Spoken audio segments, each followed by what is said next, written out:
This is Adelaide's FIVEaa. Showers developing and 16 today with the 6 o'clock news. I'm Mel Usher. Looking for the perfect winter exercise? FIVEaa Extra offers clinical Pilates at 6 locations. PhysioExtra.com. A man's died in a single car rollover at Walker Flat. The incident happened late yesterday afternoon on Mallee Road. The death of the 58-year-old takes the state road toll to 64 compared to 57 at this time last year.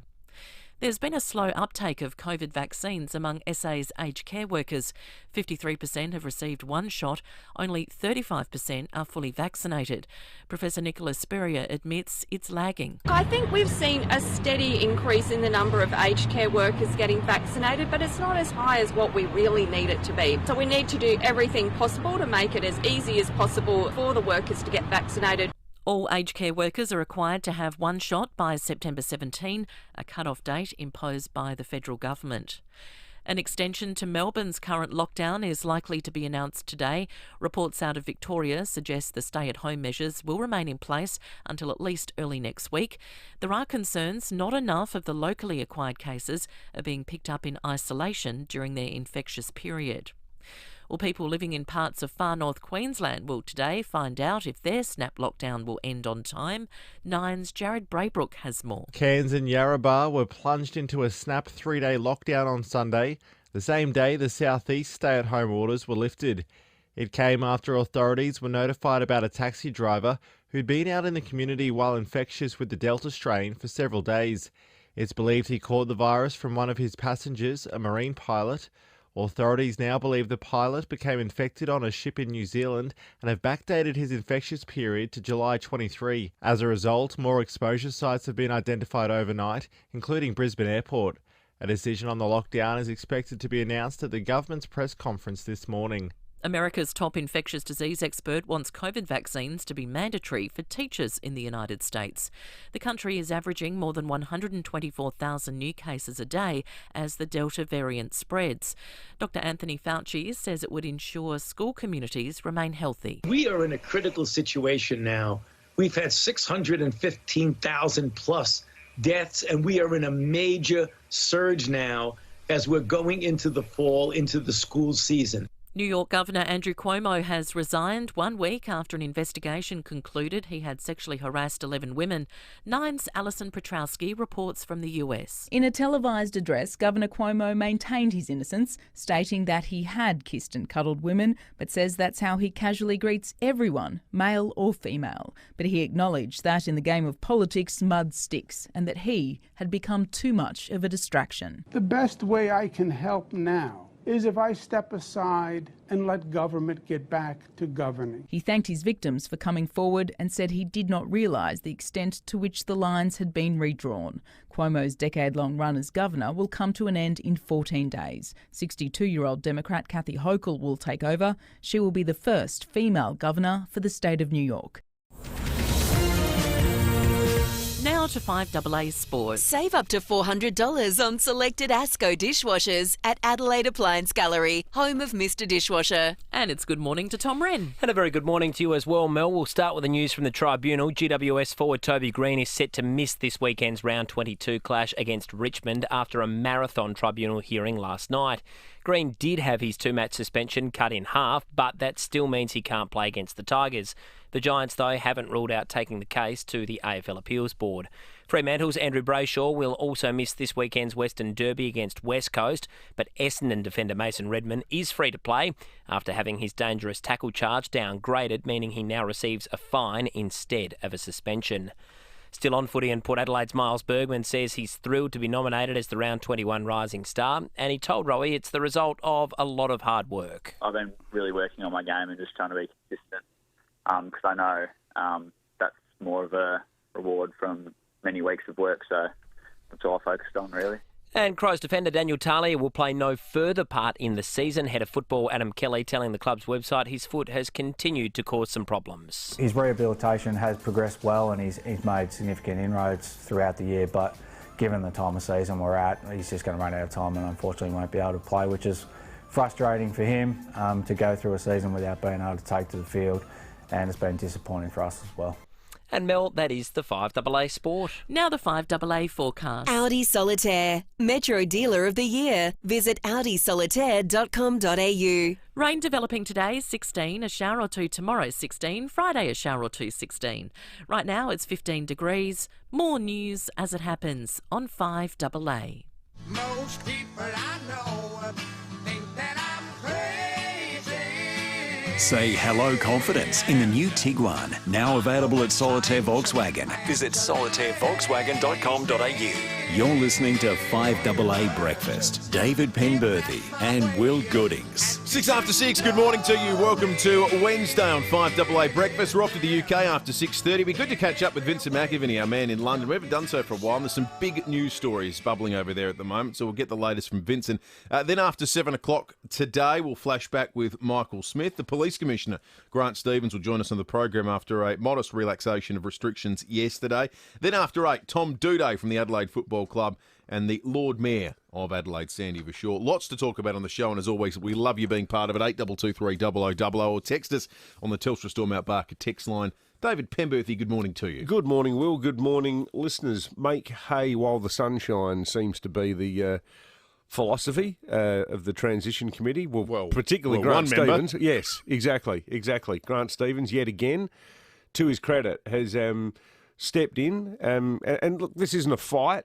This is a discussion, but it's a hugely important discussion for people who are running businesses and employing others and who need to pay their families and buy food and pay their mortgages, pay their rent, do all the other extra overheads that you have when you derive your income from the private sector. Not as much hay as businesses would probably like, but a hell of a lot more than that which was being recommended by SA Health. And, it's SA Health's job to focus wholly on the health threat.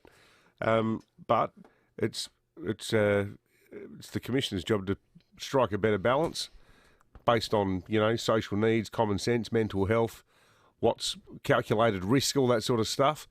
And, it does seem to be the sort of, with the spectre of more cases being talked up from New South Wales. And what a shambles New South Wales is. It's just a mess, isn't it? Well, and look, we in the early part of the crisis erred always on the side of the health advice. If the Transition Committee was meeting in the room, the loudest voice was Professor Spurrier's, rightfully so.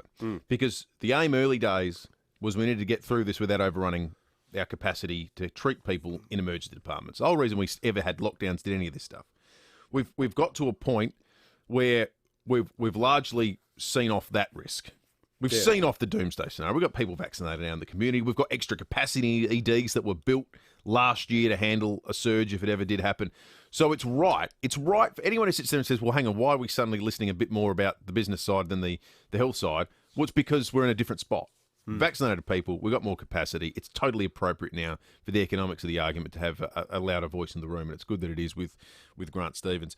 How'd you go with your census last night? It took quite a long time. It longer than I thought. Jeez, mate, try doing it with 6 people in the house. We had 3 and I was took bored. Us an hour. I was bored. Took us more than an hour, actually, about an hour and a quarter. I think the census. Did you get all the questions right? Well, I don't know. We'll find out. A few of them we agonised over, and then we thought, I don't think we're going to get a knock on the door in the police if we get this one marked slightly wrong. No, that's right. So there was a good example last night of where I think sometimes social media and the news media get confused about where the real story is, because in the lead up to the census, the story had been the conflict over the placement of the no religion option in saying what was your religion, and the campaign that was out there for people to say no religion if you lapsed or whatever. There's this silly thing going on, and everyone seized on it. It was the big debate. The only debate that mattered in every household last night that filled out the census was how many hours of unpaid domestic work you do. Oh, yes. Because it caused a fight in our place. Oh, yeah. And I bet we're not alone. That was the argument.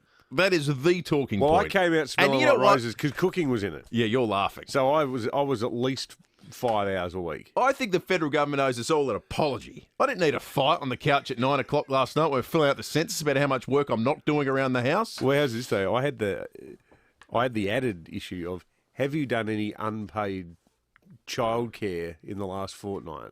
Right. Including for your own child. And I was thinking, Let's indicate. So, like, buggerising around for 10 minutes on the couch probably doesn't count, does it? When I've finished all my writing and doing, talking to you guys in the afternoon, planning the show, reading news articles and everything else. I said, no, hang on, you had that girls' night 2 weeks ago. I looked after the boys the entire night, didn't I? And she goes, yes, you did. And I was like, excellent, I've done it. I've done it. Yes. But, Well, I gently pointed out to my wife, who works a lot. She's a workaholic. She just... So when she put in... What, you mean in a real job or just fun stuff around the house? No. That was a deliberately appalling comment. This is the problem. So she's done the hours of work, which has been a lot recently. She's been working very hard. And then she went and did domestic work. And I said, well, that can't be right. And she said, what? What are you saying?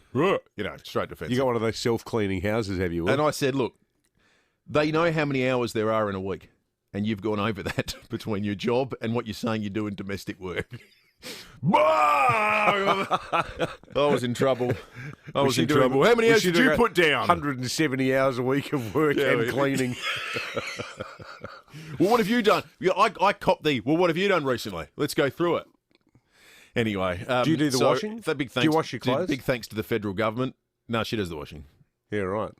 Yep. What about bills and stuff like that? No, she does the bills. I can't be trusted with that kind of stuff. But my point was, I've done all the cooking this week. I feel like I should stop asking you questions. Well, this could. Oh no! I've got nothing left. I got my dressing down last night. There's nothing. There's nothing left. Thanks, federal government, for your census. My tip is just get one skill and just make it your own, and try to, generate enjoyment out of it. That's why cooking's good. I'm the sole driver in the house. That's the one I always claim. Anytime anyone has to go anywhere, I'm it. Driving the car? Yeah, I'm the only licensed human being in the house. So I hate being driven by other people, though. Like, I wish. I've never been driven by other people. No, I'll take you for a drive one day. That'd be really nice. It'd be a nice treat. I hate treat. being a passenger in the car. Oh, do you? Oh, I find it really annoying. If there was some way that I could never drive again, I'd be more than happy to do it. Seriously? Yeah. Because I've always always been drives just for fun. Because I'm married to someone who doesn't have a license, and my siblings. My brother doesn't have a licence who lives with us at the moment. So really? It's like, I need to go to the shops. I need to go to the doctors. I need to go to the... Yep. Oh, that would be annoying. Yep. Kate didn't get her licence until she was pregnant with Sam. So she was unlicensed when we got married. That part of it can be a bit of a drag. Anyway, I look, the reality is I make out like a bandit, but it was a difficult moment last night. Would love to hear from you folks. Did you have a major domestic last night on account of the questions about domestic duties? Someone says on the text line they put Jedi down as their religion. I didn't think that was an option. I didn't see it. I didn't think. Could you write in a religion? Maybe you could. I didn't get down that far. I was tempted out of respect and love for my late great-grandfather, Eric Charles Penberthy, to put active Methodist down. But I'm not really an active Methodist. There's a couple of things you don't adhere to. No religion. I'm not religious. There's a couple of things you don't adhere to. That make you a Methodist? Yeah. Yeah, like never drinking. Yeah, that's a problem. Don't mind the odd bit of dancing either. How did everyone find the census? 8223 the controversies in your household. Do you have to talk through a few of the answers? Let us know. You can text us on the Telstra Storm Matt Barker text line too. 0448081395. We've got news headlines in a moment. What's on your bucket list? Parachuting? Climbing Everest? Swimming with sharks? There's one thing that should be on everyone's bucket list. A will and estate plan. A will, power of attorney, and advanced care directive speak for you when you can't. They look after you and your loved ones. A will and estate plan drawn up by Donlan Lawyers is peace of mind for everyone. For wills and estate planning, contact Donlan Lawyers or visit donlanlawyers.com. Put it on your bucket list. How do you know you're in South Australia? Well, we make a great coffee with Festival Mad. And we have Leader computers. Yep, world-class Leader computers are made and serviced right here in Adelaide. It means everything you need for your business or home computing is local, not overseas, not interstate. So if something does go wrong, there's no runaround. Live life local. Live life Leader. Leader Computers. To find your local dealer, visit leadersystems.com.au. Get more at Mawson Lakes Volkswagen with great deals on demos right across the range, all ready to drive away. And if you're impressed with our selection of cars, you'll love our service department with next day servicing, complimentary loan cars and breakfast or lunch on us. Why? Because when you're Adelaide's newest Volkswagen dealer, you want to give more. Visit mawsonlakesvw.com.au to see the range online. Mawson Lakes Volkswagen, just a short drive from the city. Hearing Australia. Hi, I'd like to ask about hearing aids, please. Sure, but why are we whispering? So we don't disturb the fish. Oh, right. Our range includes hearing aids that can be so discreet people probably won't realise you're wearing one. And for eligible pensioners under the Hearing Services Program, there are 3 device choices to choose from that are free. And we will care for your hearing for life. Got 'em, you beauty! Hearing Australia. Discover the secret to celebrating sound in your life. Call 134432 or 134-HEAR today. At Unfair Community Care, we're about family. We're there for your mum and dad or your grandparents when you can't be. And we've been doing it for over 60 years. When your loved ones need help, we're there. When they're missing social interaction, we take them to where the fun is. We offer a wide variety of activities and services to keep them connected, because that's what family is. Call Unfair Community Care for more details. ANFE. Unfair Community Care. We're always there. You can trust 9 News is live and local. Weeknights at 5, nightly at 6. 9 News.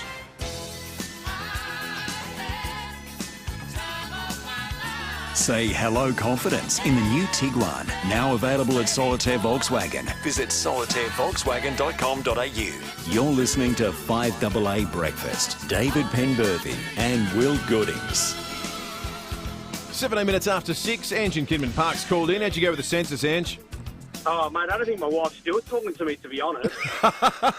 Like, that question, so we started doing mine, and she's, honey, how many hours do you think you did last week? Like, it's 0 to 5, 5 to 14. Oh, babe, I don't know, 0 to 5. And she goes, well, how much do you reckon I've done then? Oh, like no. This? Trap. Right? Now, so anyway, we watched the block in complete silence last night. In the next census, they need to have how many people had an argument with their wife after question 15 or whatever. 100%. Yeah, that's 100%, Ange. That's excellent. Oh, Great call. I'm glad Ange. to hear it happen in other households too. Good That on you, would be Ange. a good question 16, wouldn't it? Yeah. I thinking back about arguments you've had, have you had an argument in the last decade, the last year, the last month, the last week, or the last 30 seconds? 5 years from now when we do the census, we're going to do it in different rooms at our own speed. Never not consult on anything, I think. That'll be much Well, you'll safer. have plenty of time to do it, Will, because you never do anything else at home. Don't feed the beast. Now, let's get into the news headlines. New York Governor Andrew Cuomo has resigned. Huge story in the US amid a sexual harassment scandal. Top Democrats have been calling for him to step down after a 4-month investigation found the governor sexually harassed at least 11 women. Mr. Cuomo is maintaining his innocence, saying it's politically motivated. I believe it is unfair and it is untruthful. And I believe it demonizes behavior that is unsustainable for society. You know, the Cuomos, him and his unctuous brother on CNN, they're why I like the movie Team America so much. They're the kind of small little liberals who think their own, you-know-what doesn't stink, deserve nothing but derision, I think. Yeah, I think it's really tough in America saying you're the subject of a political witch hunt when it's your own side that are doing it. Yeah, exactly. I mean, is this Donald Trump's fault? Yeah. Maybe, stop playing grab ass and none of this would be happening. Dozens of people will gather outside the Adelaide Magistrates Court today calling for the conviction of a man who assaulted a woman at a CBD business. The 40-year-old pleaded guilty to slapping the young worker at Fun Tea in Goodger Street in February. Remember that story? It was a big fight over it at the time. Here's SA Union Secretary Dale Beasley. It's awful, but sadly, it's not something that's uncommon. We've seen abusive behaviour against workers in the setting for some time, and the stresses of the pandemic have only been making it worse. Surely it's not common. People getting slapped in the face in the workplace. Well, you'd hope not. You'd hope not. That footage was unbelievable. Oh, it was extraordinary. Has it resulted in criminal charges? I can't remember if it did. Well, we'll check that out. Well, because the bloke who did it put up a video apologising for it subsequently. Well, so it's the magistrate's court today. Yeah. So the hope is he'll get a conviction registered. So. So the protest is linked to the prosecution. The protest is linked to the prosecution. There's been a slow uptake of COVID vaccines among SA's aged care workers. 53% have received one shot, while only 35% are fully vaccinated. All aged care workers are required to have one shot by September 17, so what are we, just over a month away, a cut-off date that was imposed by the federal government. Here's Professor Nicola Spurrier. I think we've seen a steady increase in the number of aged care workers getting vaccinated, but it's not as high as what we really need it to be. So we need to do everything possible to make it as easy as possible for the workers to get vaccinated. We keep seeing stories, too, of people that are in aged care in these vulnerable workplaces that are saying, they've got to wait 5-6 weeks to get a vaccine. That is sloppy, isn't it? That's weird. It is weird. There's weird stuff going on. So it's a problem of supply, not demand. Well, I think it sounds, just the tone of Nicola Spurrier, it sounds to me like there's a little bit of both. For it to be that low. Part of it would be demand. Like, 'cause what about those stories about the nurses' union and even the AMBOs? With a remarkably high number of people going, I'm not going to get the jab. Yeah. What? Seriously? As our international... You work in health, for God's sake. Yeah. I really do think if you do work in health, and that's your view, maybe health's not for you. Absolutely. Yeah. You know, go and... Well, I don't know what job you do. Something that doesn't involve contact with humans, or science. Ideally. As our international border tightens, further questions are being asked about how legal the newest rule is. From today, Australian citizens who normally live overseas must apply for an exemption to return home. Australians who normally live overseas? Yep. So if you live in Greece or India or, you know... But you're an Australian citizen, you're not automatically allowed entry. Amazing, isn't it? Yeah, it's just extraordinary. Tradies from Sydney's coronavirus hotspots who've had at least one COVID shot are returning to work sites. This is interesting. Under new rules, workers must give evidence they've received one dose of the vaccine. If their first shot was in the past 3 weeks, they'll need to provide a negative COVID test from the last 72 hours. I don't recall we've seen this anywhere in Australia at this point in time. We've had a tiered return to the workplace on the basis of vaccination. So they're in lockdown, you can go to work if you've had a vaccine, or if not, you need a negative COVID test. I'll tell you what, the one upside of New South Wales is that it does seem to be driving vaccinations like at a rate of knots over there. Absolutely. Yeah. But, you know, geez, if that's what it takes, we can try it via Plan B, thanks. 23 minutes after 6, the weather today, I think, unfortunately, we dropped back a little bit. We've had some magnificent days. It's 14.4 at the moment, which is really nice, but today it's going to be wet. 16 the top, so it doesn't get much warmer than it is right now at 6:22 in the morning. Up to 10 mils of rain potentially on the way, developing during the morning. It'll be easing by early afternoon. Then mostly clear by the late afternoon. So throughout the morning period is when most of that 10 mils will come down. Tomorrow will be 16, maybe just a lingering little bit of a shower. Friday the same. Saturday it's clear, 17. Sunday 19. Monday 17, and Tuesday next week 16 degrees. Tom Wren in a moment. We'll talk sport. Hi, I'm a nurse in a public hospital. I see ambulances ramped and my emergency department overcrowded. I see patients suffering as they wait for a bed. And what's Premier Stephen Marshall's solution? Well, nurses' jobs have been made redundant.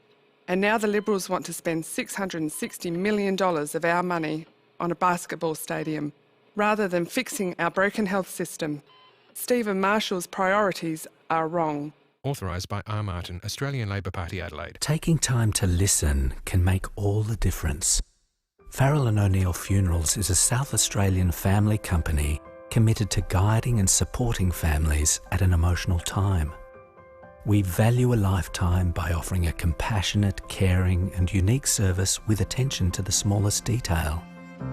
Finding guidance through a difficult time can be comforting. Farrell & O'Neill Funerals, 8296 3134. Adding new artwork to your walls can make you feel like you're living in a new home. But where do you get that new artwork from? Art by Farquhar. Art by Farquhar is a vibrant art gallery with a huge range of unique and affordable art pieces. From local photographs to original paintings, as well as Adelaide's best range of Indigenous reproductions. There's plenty to choose from to liven up those old or new walls. Art by Farquhar, 1070 South Road, Edwardstown, or artbyfarquhar.com.au. Whatever you fancy, you'll find it at FIVEaa. You'll find great deals right now. Here's Elise FIVEaa with her picks. Pick up James Bogue Premium Lager 24 packs, $49.90. Cracking value, Absolute Vodka only $39.90. Warm up with Maker's Mark Bourbon, $47.90. Grab a Jim Barry Watervale Riesling, $15.90. FIVEaa, your local independent SA family liquor stores. Conditions apply.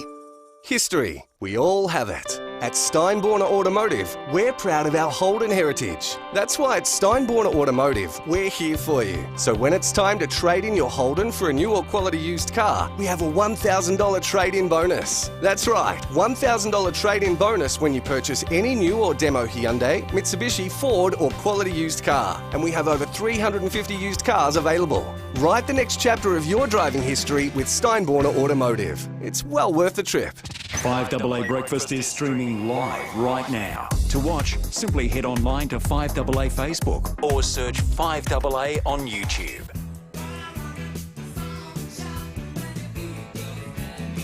Say hello confidence in the new Tiguan, now available at Solitaire Volkswagen. Visit solitairevolkswagen.com.au. You're listening to 5AA Breakfast. David Penberthy and Will Goodings. 26 minutes after 6. I like this text on the Telstra Storm Out Barker text line. It's good when people we know out themselves.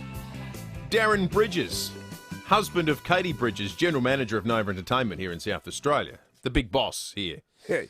He's texted in, boys, I completely avoided the discussion of domestic duties with my wife, Katie Bridges, General Manager at Nova. I've learned my lesson over the years. See, Darren's smart. Yes. Darren's smart. This is not his first census. He knew it was coming. He prepared appropriately and avoided the kind of fights they had in the Goodings household. So you have a big 2 weeks in the lead up to it. Is that the tactic? It must be. Yeah. You got to really taper, or the reverse taper. Yeah, that's right. You got to taper up. All right, let's talk sport. Tom Wren's in the studio. So to $400 on selected Asco dishwashers, Adelaide Appliance Gallery, the home of Mr. Dishwasher. Morning, Rennie. Morning to you, Will. Morning, David. Fellas, I wanted to talk to you this morning about Lionel Messi. It's a done deal now. He's off to Paris Saint-Germain, which is the French club, Qatari-owned. And no salary cap then in the French league. Well, this is it. So I think a lot of people are probably asking, why can't Lionel Messi play and stay at Barcelona? Well, basically, because of the COVID pandemic, there are these strict rules in place where players can't earn past a certain threshold according to how much revenue the club generates. And Barcelona have clearly come down significantly.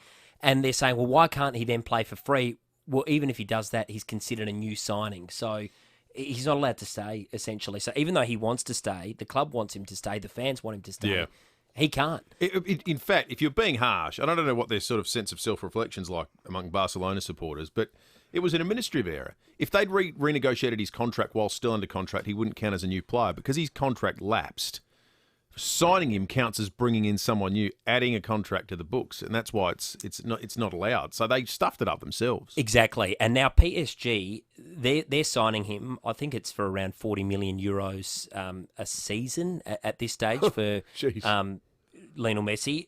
PSG's squad is now worth more than $1.5 billion Australian. So billion. So they're not struggling with their... sort of more than the GDP of South Australia. Yeah, exactly. It's phenomenal. And it got me thinking, I mean, in terms of defections, it's not a defection per se because Lionel Messi hasn't sorted out, the club hasn't offloaded him, but that is just huge. I mean, how many kids do you see going around, worldwide with the Lionel Messi shirt on the back? He'll pay for himself. He'll pay for himself there. How many Paris Saint-Germain tops with Messi on them will they sell? Oh, all those kids will say to their parents straight away, I need a new Messi top. Yep. Mm-hmm. So give me the number 10 from, PSG. But it got me thinking, how many other massive defections or high-profile signings have gone? So I got maybe Maradona, I think, when he went to Napoli. Yep. That was a big one. You ever seen the documentary about that? I haven't, no. Oh, it's superb. And how upset he was when Italy and Argentina had to square off in that World Cup final, and everyone in Napoli turned on him. Amazing. That is amazing. Football-wise, we've come nothing close globally, clearly. The biggest one that I can remember... What about when Neil Craig left Sturt to go back to Norwood after the 78 grand final? That was pretty devastating. That was a big one. Oh, I reckon the biggest one that I can remember was Lee Colbert going from Geelong to North Melbourne. Oh, yeah. That was huge at the time. That was a massive story because it was seen as... It was still an era of football where it was the fledgling days of professionalism, and the idea that you'd leave your club He was sort captain of, too. Exactly right. It was seen as, treason. It was, that's right. It was treachery. Where these days it's just, it's a job, and if you get a better offer, you go somewhere else where it's going to be more. Well, like when we spoke to Hammer Hartlett the other day, and he was very matter of fact and honest when we asked him when you asked him the question, Will, about Gold Coast. Was it Gold Coast? Yep. Yeah, and he said, well, let's just see what happens. Yeah. I don't think everyone fans get it these days. I think so. Tom Lynch might be having similar conversations right now. Who knows? Do they get it No when it's doubt. Lionel Messi? Yeah, that's different. That's different gravy, isn't it? It totally is. The thing about Messi that's different is that there are some players in some sports you associate with one top. Mm-hmm. In an era of professionalism, when there's lots of changing clubs and there's often player movement in all sorts of leagues, you close your eyes and think of Lionel Messi. You see him playing for Barcelona. You close your eyes and picture Michael Jordan. He's playing for Chicago, and they're increasingly rare. So his feels like it's in a different category because we're past an era where people are just one club players in most sports. But he was, and he was the best. So it's just totally jarring, the whole experience. Yeah, and will he be the same player? The team, the dynamic, how's that going to work? Fascinating times ahead. So, Geez, they live a charmed life. Imagine that they get paid absolute monster, basically to work about 20 hours a week because he's just so immensely naturally talented. So you go from Barcelona, then you end up in Paris. Like, there's not many bad spots to play football. Yeah. No. Yeah, it's good I wouldn't luck. mind doing a season with Boca Juniors. That's a pretty That'd be impressive right. club. Live in Buenos Aires. Play against River Plate. Go to mixed grills every night. End up at a tango bar. Why not? Yeah, be good. Sign me up. Do you reckon you'd survive into season 2? I don't think you get through Eating season and 1. drinking myself to death. With No, a I mailbag. just think your first era defensively might see you. Come on, mate. You might see you disappear. I was the stand-in Southern District's goalkeeper in Sapsaza from 1970. That's what I'm worried about. So goalkeepers have got a pretty checkered history in South American football. Well, I wouldn't want to play in Colombia. That's for sure. 5AA news time. Good on you, Rennie. Tom Wren. Thanks, Tom. Save up to $800 on selected Asco washer dry packages. Adelaide Appliance Gallery, the home of Mr. Dishwasher. This is Adelaide's 5AA. Rain developing 16 today with the 6:30 news. I'm Mel Usher. Trust Physio Extra. Norwood, Purie Street, Marion, Hallicove, Seaford and Victor Harbour. PhysioExtra.com. The road toll has risen again. A man has died in a crash at Walker Flat. The 58-year-old's ute rolled yesterday afternoon. 64 people have been killed on SA roads this year, compared to 57 at this time in 2020. A man who slapped a young worker at Fun Tea in Gooja Street, sparking a debate over wage theft, will face sentencing today. The 40-year-old pleaded guilty, but says the incident was sparked by stress and he didn't know the woman. A protest will be held outside the Adelaide Magistrates Court calling for a conviction. SA Union Secretary Dale Beasley says he must be held accountable. What South Aussie workers are looking for from the court is a very clear signal that the sort of behaviour that we've seen these workers exposed to in this case is taken seriously and that there's serious action taken against people who assault workers in their workplace. Lockdown 6 in Melbourne is set to be extended. 9's Isabella Stakowski reports. The Victorian Premier is expected to announce an extension of Lockdown 6 this morning. There are concerns there's undetected spread in Melbourne's west, with double-digit case numbers predicted today. 25 cases are now linked to the Caroline Springs Square shopping centre, and the entire centre is a Tier 1 site from last Monday to Thursday, so all staff will need to isolate for 2 weeks. It also comes as a Royal Children's Hospital doctor tests positive, but in good news, for the first time in a while, no one is in ICU with COVID in Victoria. It's now more difficult for Australians to leave the country, but question marks remain over whether the newest restriction is legally valid. From today, citizens who normally live overseas have to apply for an exemption to return home. Citizenship expert Professor Kim Rubenstein says Australia's leaving the community don't pose a COVID risk to the country. That act actually does say that the minister, in making determinations, should be ensuring that those determinations are appropriate and adapted and the least restrictive measure available. And I think that this next step is showing that the greater question mark. Eddie Betts has called on Australia to end racism in a powerful and emotional TV statement. The former Crows teammate was responding to the scandal surrounding Taylor Walker. Containers of a popular pasta sauce are being recalled due to the potential presence of metal and plastic inside. The 250-gram containers of Lego's fresh Napoli sauce with tomato, garlic, basil and oregano are sold at Woolworths around the country. And Robin, as in Batman and Robin, has come out as bisexual. In the latest instalment of Batman Urban Legends, his comic book character Tim Drake accepts an invitation to go on a date with a man. Now turning to FIVEaa Sport. Save up to $800 on selected Asco washer-dryer packages. Adelaide Appliance Gallery, home of Mr Dishwasher. And it's over to Tom Wren. Thank you, Mel. Some great news for Port Adelaide, with Miles Bergman awarded the Rising Star following his 23 disposals in the showdown on Saturday night.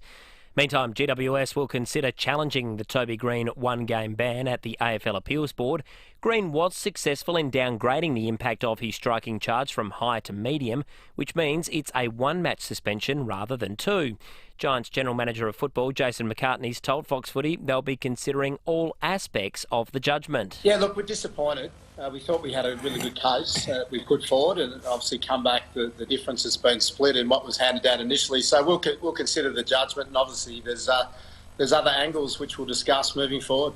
Adelaide Crows CEO Tim Silvers says the AFL industry has a responsibility to develop female coaches. He says some sort of financial incentive could help. I think there's an onus on the industry to find ways to improve it. Is it through a quota system? I'm not sure. The AFL industry, in terms of financials, we've been strapped for cash, especially going through the COVID times. Whether the AFL could find subsidies and allowances to provide for that, I think would be a step in the right direction. Lionel Messi has passed his medical at French Giants PSG and is signing a 2-season deal reportedly worth nearly $50 million a year. And Samu Kerevi will join the Wallabies squad when he completes his quarantine after returning from the Tokyo Olympics. And that's the FIVEaa Sport. Now the FIVEaa forecast. Audi Solitaire, Metro Dealer of the Year. Visit audisolitaire.com.au. A top of 16 and rain developing today. A shower or two tomorrow, 16. More of the same on Friday. Right now it's 15 degrees. More news as it happens on FIVEaa. Say hello confidence in the new Tiguan, now available at Solitaire Volkswagen. Visit solitairevolkswagen.com.au. You're listening to FIVEaa Breakfast. David Penberthy and Will Goodings. 23 minutes to 7. Coming up after 7 o'clock, we'll flash back with Michael Smith. One of the big concerts at Footy Park will be the subject of his flashback today. Look, I can see you're already excited. The corners of your mouth just turned up. I can think about 5. Like really big ones. Yeah, this was early 80s. Yeah, okay. You won't give too much away. Michael will be on after 7 o'clock. Looking forward to that. Then the Police Commissioner after 7:30 to talk that relaxation of restrictions yesterday that will be music to the ears of pub owners, restaurant owners and small business owners, albeit there are some caveats for some small businesses. We'll get into that a little bit later. Let's first check in with our London correspondent, Vincent McAvenny. Good to catch up with you, Vincent. Good morning to you. Good morning. So, Vincent, Prince Andrew's accuser, she sued him in New York. What does this mean for the Duke of York?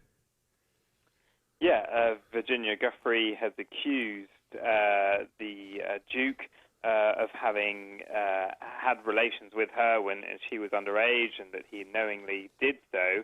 It is more damage for Prince Andrew, who has maintained an incredibly low public profile since the interview in November 2019 with Emily Maitlis of Newsnight, where he really ended any form of kind of public life that he had, where he talked about his friend Jeffrey Epstein, didn't really sort of condemn or see the errors in his ways with having kind of got back in touch with him after he'd come out of jail. It was incredibly damaging, and all of his charitable roles have since evaporated. He doesn't do any work really on behalf of the royal family now, and so this is yet more damage to his reputation, and he will obviously need to fight these claims now going forward. He's consistently denied the claims, and so far there's been no statement and no comment from Prince Andrew, from a spokesperson on this. Will he have to go to America to appear in the court case, do you think? I don't think we will ever see that happen, to be honest. I mean, there was a lot of talk with Ghislaine Maxwell, with the case that's pending on her, whether or not he could be called as a witness to give evidence on that. But I mean, the FBI have been trying to speak to Prince Andrew for a long time over all of this. In the interview with Emily Maitlis, he said that he was happy to sit down with them, but the FBI have recently expressed their frustration that despite their efforts, they claim they have not been able to see and speak to Prince Andrew. So it is something that I just cannot ever see happening, that the UK would ever let Prince Andrew go to America to face these kind of charges. Vincent, since we last spoke, our federal government here has established some benchmarks for Australians to reach on vaccination that would mean things like an end to lockdowns, an end to bans on travel between the various states. And there'd be sort of 70% they kick in, and then at 80% we get some more. You guys are at 75% double jab now. Can you give us a sense about what that means in terms of freedoms, what that means in terms of the reality of the disease, what that means in terms of people from both business and concerned libertarians with regard to the protest that you've had there? Give us a sort of a sense of what life's like at 75% vaccinated. Yeah, I mean, that 75%, that represents 39,688,566 people who have now received both doses. A further 7 million people have had a single dose. We are now at the phase where we are offering it to those who are 16, 17 and 18, and they are able to ask for the vaccine and receive the vaccine even without parental consent, because there was a bit of worry about that. But effectively what it means now in all parts of the UK is that restrictions have been lifted. There are still some rules about mask wearing, and that is still the recommended course.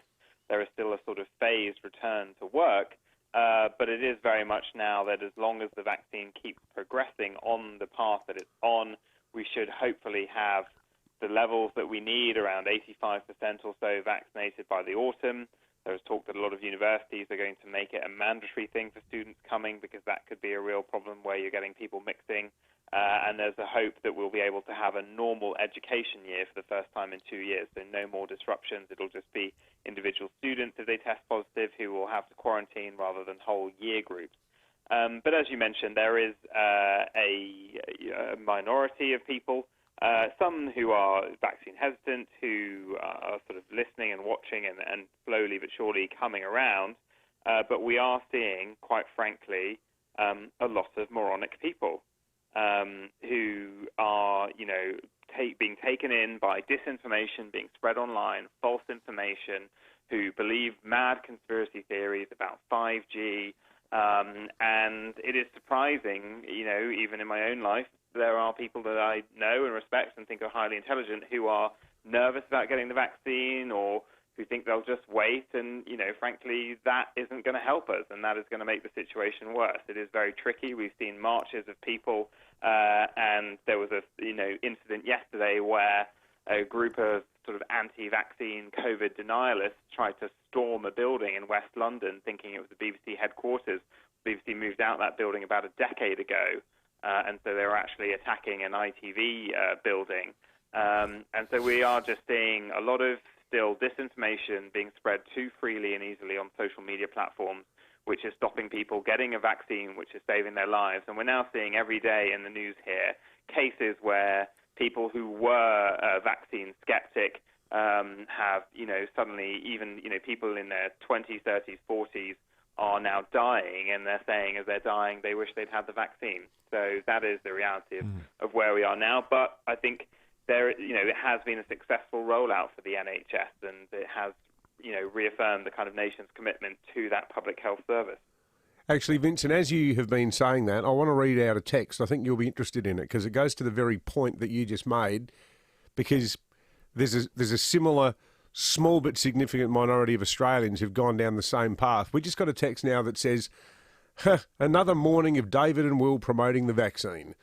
Will you report about the 34-year-old who died overnight after the first dose of AstraZeneca? Well, to that listener, I say, yes, we will report on that in the same way we've reported on the other statistically infinitesimally small number of deaths that have occurred from the millions and millions of people who've taken AstraZeneca. There is a mind-blowingly small chance that you will have some kind of negative reaction in the same way you will to other vaccines. But I tell you what we'll also report on, and this is a story that I'm sure Vincent would be aware of, from the Evening Standard. I'll read you the intro. This was posted early this week. An anti-vaxxer nightclub manager has died of COVID-19 after mocking people for getting the experimental vaccine. David Parker, 56, passed away at Darlington Memorial Hospital in County Durham on Monday after contracting the virus. He had no underlying health conditions. Mr. Parker tested positive for COVID-19 just weeks after denouncing the vaccine and warning of a big pharma conspiracy in a number of Facebook posts. So we'll report on that too, because that's the story. That really is the story. Yeah, and I've got to say as well, the issue as well that we're having here slightly is that younger people, those aged kind of 30 and below, there has been a kind of slowdown in the uptake there, and sometimes we think maybe it's hesitancy, maybe it's just a bit of laziness not getting sorted, but there is a bit of an attitude of, well, I'm fit and healthy, it won't affect me. Well, we now have, roughly it's thought in this country, about 2 million people suffering with the symptoms of long COVID, and I have two colleagues, one who effectively hasn't been able to work for the last year. She struggles to look after her family. She is really suffering it. She is in her 30s, and this is something that could affect her for the rest of her life. And another colleague as well who was hospitalised. He did catch COVID last year. He's only 38. He was so fit and healthy. He did triathlons. He did a marathon in 3 hours 33. If anyone knows about marathon times, that's pretty good. And he now says, he would give anything he has to have had that vaccine before he got COVID. But he's also very glad that he got COVID at the end of his 30s and not the end of his 20s, because he looks back at his 30s, all the things that he's done, a pretty active career, all that sport, lots of travelling, and he says, whilst I'm able to hold down my job, I will not be able to do those kind of things that I used to do. I wanted to do more marathons. I wanted to take my young kids skiing. I wanted to do all this kind of stuff. He now thinks that that's not in his future, and he just wishes he'd had the vaccine. So, you're really not being smart by thinking you'll just wait it out. Just get it. Absolutely. Well said. Good on you, Vincent. Thank you for that. Vincent McAviney, our London correspondent. It's 13 minutes to 7. Just reading the New South Wales Health release from yesterday. The number of COVID-related deaths, 32 during the current outbreak. 32 deaths. Yeah. They've lost 89 since the start of the pandemic. Almost all of them, though, unvaccinated. Yep. In fact, I think of the deaths, all of them unvaccinated. Yeah. This whole discussion is the embodiment of the concept that the enemy of perfect is good. We don't have a perfect solution, but the one we've got is pretty good. Let's check traffic. Thanks to Glenelg BMW, Adelaide's newest home for BMW. It's opening soon. Visit glenelgbmw.com.au. Good morning. Roads looking pretty good this morning. If you're up early heading to work, accident and breakdown free on the majors. Do expect a few delays around Highgate today, Fullerton Road and Crossroad for the intersection upgrade. Speeds reduced through there. Pasadena got changed traffic conditions at Dawes Road at Goodwood Road, causing a few delays as well. Speeds reducing, got one lane out of action. Cameras on the drive-in today. Old Port Road, Queenstown, Hartley Road, Flinders Park and West Beach Road at West Beach. At Amad Furniture, buy one, get one half price on a huge range of sofas. Buy a selected 3-seater sofa and get the 2-seater half price. Rush into Amad, sailing Sunday. Adelaide's most accurate traffic on 5AA. Are you over 60, home and contents claims free for the last 3 years and looking for a better deal? Buy new home and contents insurance with FIVEaa and you could receive $100 off for the first year. With a little extra savings, you can do a little more of what you love. Talk to us today on 13 50 50. FIVEaa. Get set, go. T&Cs apply. Offer ends 30 September 2021. Not available online. FIVEaa is an authorised representative of the insurer AAI Limited. Before buying this insurance, read the PDS. Call for a copy. Building amazing homes is important to Beechwood Homes. And so is the environment. So when you build with Beechwood, you're building a better environment for our kids and grandkids. Around 70% of scrap materials from every Beechwood home is recycled. Bricks, rubble, timber, gyprock and steel, none of it goes to landfill. It's all sorted and recycled. So life really is good. It's even better in a Beechwood home. Take a look at the stunning Beechwood display home in Blackwood Park. If you need a window, and not just anything will do, just call Statesman Windows. Factory direct to you. Nobody beats Statesman Windows, not on quality and certainly not on service. Windows, sliding doors, bifolds and more, made right here in Adelaide, factory direct to you. For windows when and where you want them, call Statesman Windows, states.com.au. Windows when and where you want them. Windows when and where you want them. No one wants to spend their weekend in emergency. So if you hurt yourself on a Saturday or Sunday, Dr. Greg Keane says come and see SportsMed instead. The doctors at our weekend injury clinic can treat any sporting or orthopaedic injuries right away. You won't have to wait all afternoon. And a standard consult costs less than a private hospital emergency department, right? Much less. World-class care without the wait. SportsMed. Start living life again after your injury. Sportsmed.com.au. You can trust 9 News is live and local. Weeknights at 5, nightly at 6. 9 News. Say hello confidence in the new Tiguan, now available at Solitaire Volkswagen. Visit solitairevolkswagen.com.au. You're listening to 5AA Breakfast. David Penberthy and Will Goodings. 10 to 7, time to check in with SAPOL. Senior Constable Christina Phillipson is on the line. Morning to you, Christina. Good morning. Now, you've arrested some youths after a Burnside break-in. What happened? Yeah, that's right. Police were called to Green Hill Road just after 11 p.m. last night by reports of someone jumping back fences. So police attended and saw 3 suspects running east on Green Hill Road. They cordoned off the area and searched with the assistance of police dog Stoic. They located one youth on View Terrace and a second youth was found in the rear yard of a property on Gartrell Street, and then a third youth was found on Waterfall Terrace. And a stolen white Subaru Outback was found nearby, which has been towed from the scene for forensic examination.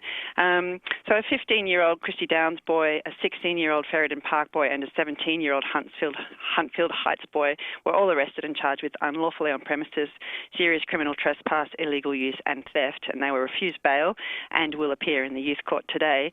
Police would like to thank the public for their assistance in providing information in relation to this incident. Residents were pretty distressed by the presence of the offenders in the area, and police want to reassure them that all 3 youths have been arrested.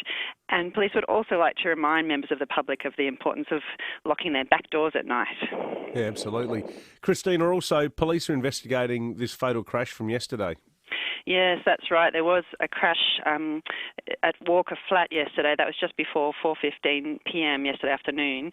Police responded to reports of a car rollover on Malley Road, and sadly, the driver and the sole occupant of that dual cab utility, who was a 58-year-old man from Mannum, died at the scene.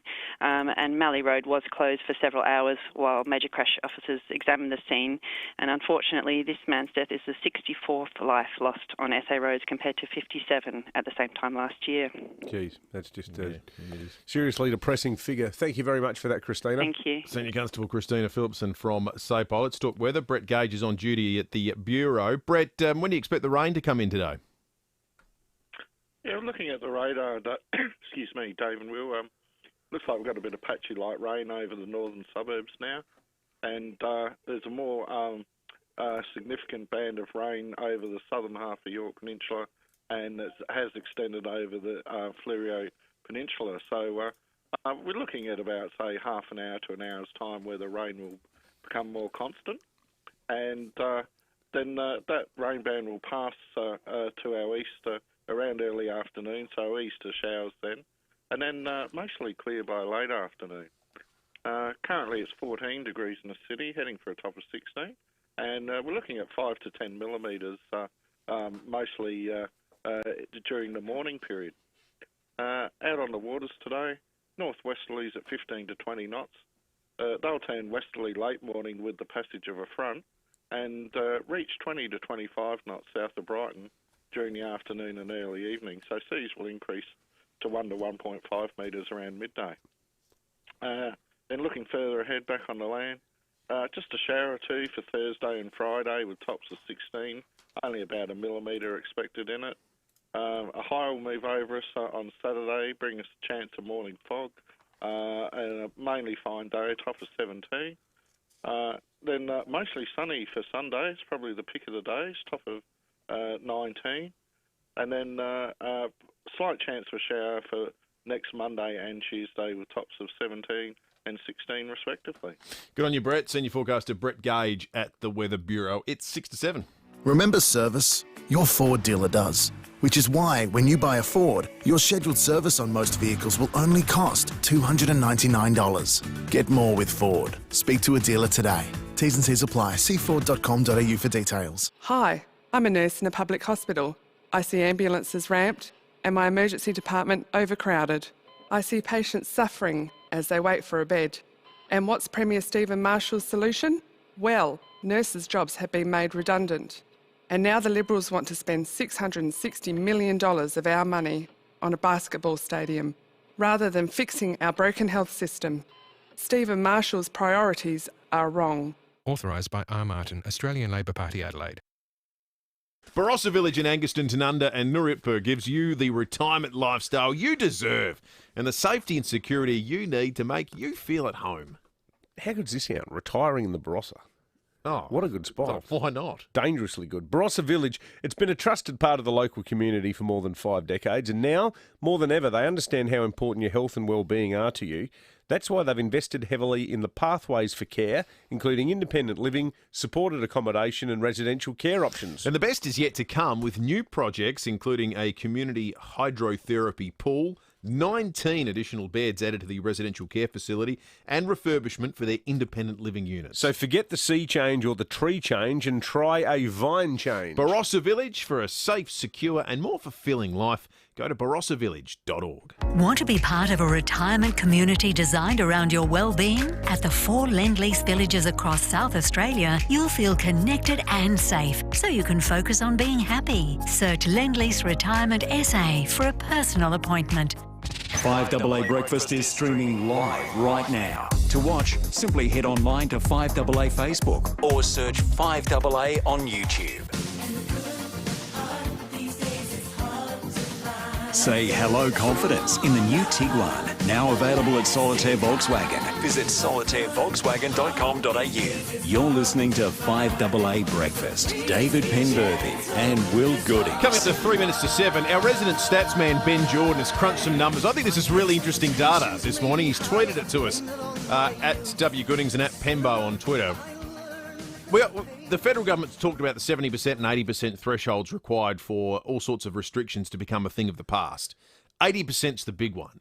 When do we get to 80% of adults vaccinated at the current rate? So if things progressed, a bit like a run rate in cricket, if we kept going on with the number of vaccinations we're getting at the moment each day, when would each state hit 80%? Ben Jordan's crunched the numbers. So as you might imagine, the fastest would be New South Wales because they're vaccinating quicker than anyone at the moment. That'd be the 29th of October. Sooner than you think they would hit 80%. Yeah. 29th of October at the current rate. We would get there by the 8th of December, South Australia. We're going to do them better than Victoria and WA, who'd be there by Christmas. But you start, I think it's a really important stat to be mindful of because the end goal that the federal government established is not some far-off aspirational target. It's something that's what is their percentage? 12 weeks away. What's their 16 percentage? weeks away. The federal government's target percentage? 80% of adults. 80% of adults. Of adults. Okay. So that's the one. That's the high one that effectively different means states have bandied about different numbers. The federal government they did that step-by-step process saying the path out. This is the Doherty report. The Doherty report. That's Yeah. right. They said 80% is the one where we don't do lockdowns and we don't do banning interstate travel. Basically, the big stuff. It's not that far away. No. And it could be better if, and Ben makes this point, if you adjust for the fact that at least it looks like that people in that 16 to 40-ish cohort who haven't really been able to get access yet look like they'll be really fast at getting it. We certainly found that out with the Highgate Clinic this week. Oh, yeah, because you can get it. If you've got a mate who's got an Instagram friend who knows someone who works at a doctor's surgery, sometimes you can get these things, apparently. So that could be better than that. It's not that far away. It's right now the 11th of August, and we're talking about, at current rate, 8th of December. I'll tell you what, further to the conversation we're having before with Vincent McAviney, what about the guy from Sydney who doesn't believe in the coronavirus and decided he was going to go for a bit of a drive in the middle of a lockdown all the way up the Pacific Highway to Byron Bay? Doesn't believe in the virus. Well, sadly, the virus believes in him because he's got it. Not only has he got it, he's given it to his wife, he's given it to his 2 children, chooses not to believe the so-called science about COVID. Not sure if COVID's real. Well, mate, it is. You've given it to your family, and you may have potentially given it to God knows how many innocent people in Byron Bay who were trying to do the right thing. It is just bizarre, isn't it? Really good text from Ian too, for people who are wavering about the vaccine, not full-blown anti-vaxxers, but people who might be hesitant. Ian from Glen Osmond makes the excellent point. If you're worried about vaccines because of the AstraZeneca clot risk, but also still drive a car, you really need some remedial maths lessons. 5AA News is on the way. We'll get into some of the stories that have transpired overnight very shortly. Michael Smith will flash back with us too. 1986 concert event at Footy Park. Then, after 7:30, the Police Commissioner, Grant Stevens. Online, on DAB Digital Radio and on 1395 AM. Talking Adelaide. This is Adelaide's 5AA. Rain developing 16 today with the 7 o'clock news. I'm Mel Usher. Looking for the perfect winter exercise? Physio Extra offers clinical Pilates at 6 locations. PhysioExtra.com. Investigations are continuing into a fatal road crash at Walker Flat. A 58-year-old man from Mannum died at the scene yesterday after his ute rolled. Senior Constable Christina Phillipson says there have been more fatalities in 2021 than 2020. And unfortunately, this man's death is the 64th life lost on SA roads compared to 57 at the same time last year. The vaccine uptake among aged care workers in South Australia is lagging despite a looming deadline. 53% of workers have received one jab, only 35% are fully inoculated against COVID. Professor Nicola Spurrier says all residential aged care workers need to have one shot by September 17. There is a deadline in September regarding needing to be vaccinated in terms of aged care workers, and it's important for us as a state that we do everything, whether that's from health or DHS, to make sure that's facilitated. As our international border tightens further, questions are being asked about how legal the newest rule is. From today, Australian citizens who normally live overseas have to apply for an exemption to return home. Citizenship expert Professor Kim Rubenstein says the Biosecurity Act demands the Health Minister balance the rights of individuals with the health of the community. The links between leaving the country and having an impact on the health and well-being of the country does not necessarily correlate. And so I think there are really serious questions about how that fits within the legal structure that this determination is made under. Footballer Eddie Betts says it's time the country ended racism and moved forward. The former Crow was responding to the scandals surrounding one-time teammate Taylor Walker. Betts has told AFL 360 the way through is education. Everything that's happened over the last 48 hours to the last week, it's been hard, and I just need everyone to really go on a journey to start educating, to start those conversations. Taylor Walker's going on his journey at the moment. I know what kind of person Taylor is, and he will hold to his word. It just hurts, and every year it just keeps happening.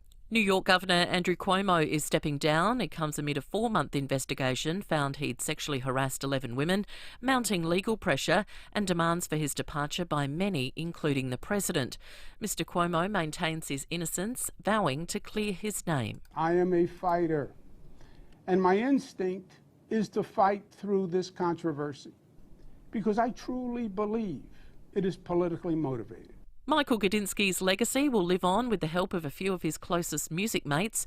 Jimmy Barnes, Archie Roach and Mark Seymour will join with Mushroom Bosses to launch a new film company. Long Play Music Films will focus on music documentaries and concerts. Now turning to 5AA Sport. Save up to $400 on selected ASCO dishwashers at Adelaide Appliance Gallery, home of Mr Dishwasher. With everything footy, here's Tom Wren. Yes, thank you, Mel. Let's begin there. Adelaide has ruled out Daniel Talia or Matt Crouch playing any senior football this year. The two have battled long-term injuries, and with only 2 games left in the season, the club says it won't risk bringing them back. Tom Rockcliffe has announced his retirement from the AFL after an injury-plagued 2021 season with Port Adelaide. The former Brisbane captain says he's been honoured to play for both the Lions and the Power during his decade-long career. It's been a wonderful journey for me, and the 2 clubs that I've played for, the Brisbane Lions Football Club and Port Adelaide, have been so special to me. They're unique clubs in their own right for very different reasons and whatnot, but 2 very special places, and I hold them both dearly to my heart. Fremantle will decide today if it will appeal Andrew Brayshaw's guilty verdict at last night's AFL tribunal. It ruled that Brayshaw intentionally made unreasonable contact to the eye region of Lions opponent Jarrod Berry during Sunday's match. It means Brayshaw will be absent for the upcoming derby. GWS successfully downgraded Toby Green's 2-match suspension to a 1-game ban, but the club is still considering whether to challenge that in an effort to see him play against Richmond this weekend. Briefly elsewhere, Lionel Messi has officially signed with French powerhouse PSG. The 34-year-old has signed a 2-year deal with an option for a third. He'll wear the number 30. Russell Westbrook, meantime, has officially been unveiled by the LA Lakers in the NBA. He'll wear the number 0. And that's the 5AA Sport. Now checking 5AA traffic. Glenelg BMW, Adelaide's newest home for BMW, is opening soon. Visit glenelgbmw.com.au. At Highgate, expect a few delays this morning. Fullerton Road near Crossroad for the intersection upgrade. Speeds reduced through there. We've got changed traffic conditions at Pasadena this morning as they work through the intersection upgrade. Dawes Road and Goodwood Road. One lane out there. Speeds are down to 40 k's. Busy Modbury North, McIntyre Road, Milne Road to Montague Road. And roadworks today. Glenburn Road near 3rd Avenue, Tranmere. Speeds are down to 40 k's and got a lane closed. That does cause delays on the drive-in, so it could be a good idea to find a better way to work this morning. And while you're at it, drive through to McCafe. They've crafted a new blended smooth and rich with a hint of sweet berry. McCafe. Now that's coffee fit for an Aussie. Adelaide's most accurate traffic on 5AA. Now the 5AA forecast. Audi Solitaire, Metro Dealer of the Year. Visit audisolitaire.com.au. 16 for your Wednesday with rain developing. A shower or two tomorrow, 16, and the same on Friday. Right now it's 14 degrees. More news as it happens on 5AA. Say hello confidence in the new Tiguan, now available at Solitaire Volkswagen. Visit solitairevolkswagen.com.au. You're listening to 5AA Breakfast. David Penberthy and Will Goodings. 6 after 7, good morning to you. Welcome to Wednesday if you're just joining us. In our chat yesterday ahead of the Transition Committee meeting, I think we were cautiously pessimistic. I think we had anticipated there'd be very little change, if any, yesterday. Well, there was some change that got announced. Venues such as pubs, restaurants and cinemas can now go back to 3 people per 4 square metres from midnight tonight. So that's 75% density, effectively, for those affected businesses, which is what Ian Horn from the AHA had been calling for. It's the minimum level at which they can trade and not lose money. Here he is reacting to the news yesterday. We're disappointed they've retained the requirement to be seated because that is a deterrent to customers. But I certainly acknowledge that going to 75% is a step in the right direction. Standing up, though, and the use of masks remains a barrier for our customers, as we've found in the last 2 weeks. This is the give and take, because whilst the density requirements have been relaxed, the requirements that you need to be seated to drink and eat and these sorts of things haven't been. So pubs can't go back to normal trading. The Premier made the announcement yesterday in concert with Grant Stevens and Nicola Spurrier. We need to be careful. We need to be prudent. We can see the consequences of getting this wrong. It's not too far to look across the border. 356 new cases in New South Wales. This is very stubborn. It's very difficult to remove the Delta variant when it is in your state. The announcement sort of had that sense of impending doom about it, and you can see it reflected in some of the other restrictions. Gyms and spectators for indoor sports still 25%. Retail spectators for outdoor sport, they went up to 50%, so they're a little bit better. But things like home gatherings that you spoke about yesterday, David, still 10%. Birthday parties in a park or hall can now have 50% for a private gathering, which is still the same for weddings and funerals. So things improve just a smidge, but there just seems to be this sense of inevitability about our predicament at the moment. Well, yeah, but I think the logic of Grant Stevens pushing further than SA Health wanted in terms of lifting the restrictions in sort of back of a beer coaster way can be summarised as follows. Look, there doesn't appear to be right now any chance that you'll go to a shopping centre or a gym or a pub or a restaurant in Adelaide and you'll suddenly get COVID. Like, the only way COVID is going to get into South Australia is if, as happened last time, an Argentinian chap who's got it in Sydney, or not that they did spread it here, but if some removalists from Sydney come here. So the danger is not COVID within our community, it's us importing COVID through the people who buy necessity to keep our supermarket shelves full and what have you, come here from other parts of Australia where COVID is currently running hot. So if that's the case, I think we can afford to be more liberal, more open with the restrictions here. And that seems to be the logic that the Commissioner applied. It's certainly a hell of a lot better for businesses than it was. Not all businesses. I mean, I was talking again last night to Jason Makarenko from Lasing, and they're still stuffed. He said they're 4 weeks away potentially from closing their doors. We're going to have a bit of a push next week about what things we can do to help businesses. And I got to say too, the family gathering stuff, I get the logic of it, but we don't have the same cultural problems or cultural challenges, I should say, that they do in southwestern Sydney, where you've got vast swathes of people who don't speak English and are so driven by the absolute unchangeable need to get together en masse as extended families that they're just never going to abide by the restrictions. I reckon there's an argument for putting that up a bit, even if it goes up to 15. You know, I'm in the same boat as a lot of other people who you can't get together with your sister and her kids for a quiet, even like an outdoors barbecue where you're all sitting outside. Yeah. You know, we're not talking about having some sort of, giant religious event where we jam 300 people in the backyard. There's some big news out of New York in the United States. Andrew Cuomo has resigned as governor of New York following an inquiry that found he sexually harassed 11 women. He's served as a Democrat and governor since 2011. He made the announcement after the New York Attorney General released the results of what's a 5-month independent investigation that concluded he engaged in conduct that violated US and state laws. He made a 20-minute televised address in which he denied any wrongdoing, though he accepted full responsibility for offending the women through what he characterises as ill-conceived attempts to be affectionate or humorous. State Assembly yesterday outlined weeks of process that will then lead to months of litigation. Time and money that government should spend managing COVID, reopening upstate, fighting gun violence, all that time would be wasted. And wasting energy on distractions is the last thing that state government should be doing. And I think that given the circumstances, the best way I can help now is if I step aside and let government get back to governing. Well, on that point, I think everybody agrees. Yeah, the old let government get back to governing. There wasn't much governing going on when he was chasing the women around his office. Did what a claim sleazebag. It was some sort of political witch hunt, albeit people like Joe Biden were the ones calling for him to resign. See, it doesn't matter if it's Cuomo or Trump, with this sort of stuff. I reckon one case, okay, it might argue the toss. 2, well, maybe you've been unlucky. You've been wrongly accused twice.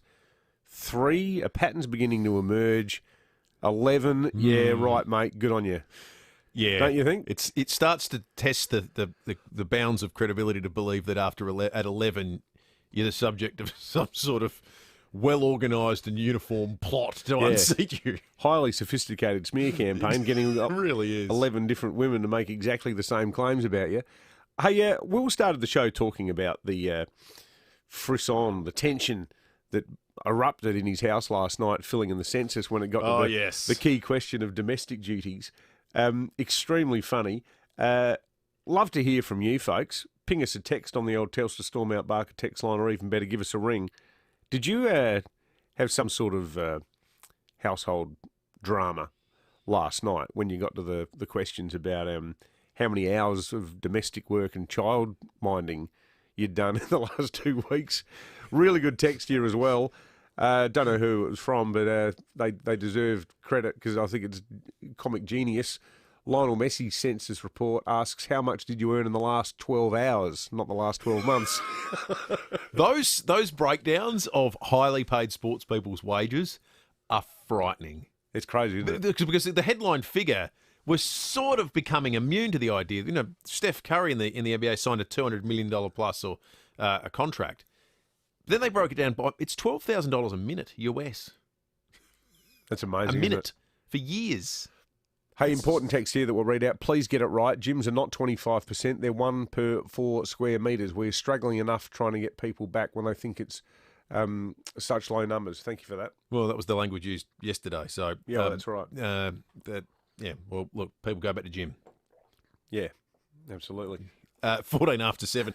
Let's check traffic thanks to Dave Potter. They are the award-winning team that everyone knows. Dave Potter, magnificent. Well, they're now Glenelg BMW, Adelaide's newest home for BMW. At Leeward Gardens, got a broken down truck on the freeway at Downtrack, speeds reduced to 60. Pasadena changed traffic conditions there on the corner of Springbank Road, Goodwood Road and Dawes Road for the intersection upgrade. One lane out of action, speeds down to 40. And expect a few delays this morning around Highgate, Fullerton Road near Cross Road for the intersection upgrade there as well. Cameras on the drive-in, North Road, Nan and West Beach Road at West Beach. Build your new home with Rivergum Homes and get $25,000 of in-demand premium upgrades for no extra cost. Details at rivergumhomes.com.au. T's and C's apply. Adelaide's most accurate traffic on 5AA. Leon Biner. The very forensic examinations people are giving any kind of vaccine, particularly for COVID. Since COVID, it has become an avalanche. Armchair psychologists Amanda Gordon. I think what people are trying to do is take control. 9 till 12 weekdays. I speak to medical professionals who say to me, you know what, if something changes, I don't hear about it till after the general public is hearing about it. SSA as Leon Biner. SSA as AA.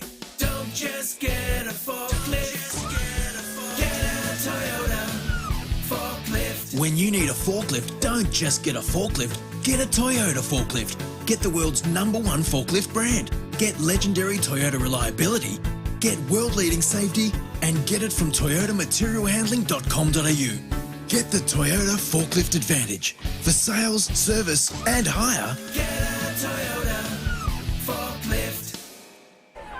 My name is Mitchell and I like St. Andrew's School.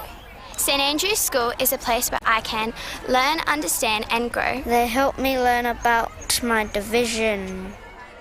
My school is all these things and more. It's what makes it one of South Australia's leading primary schools.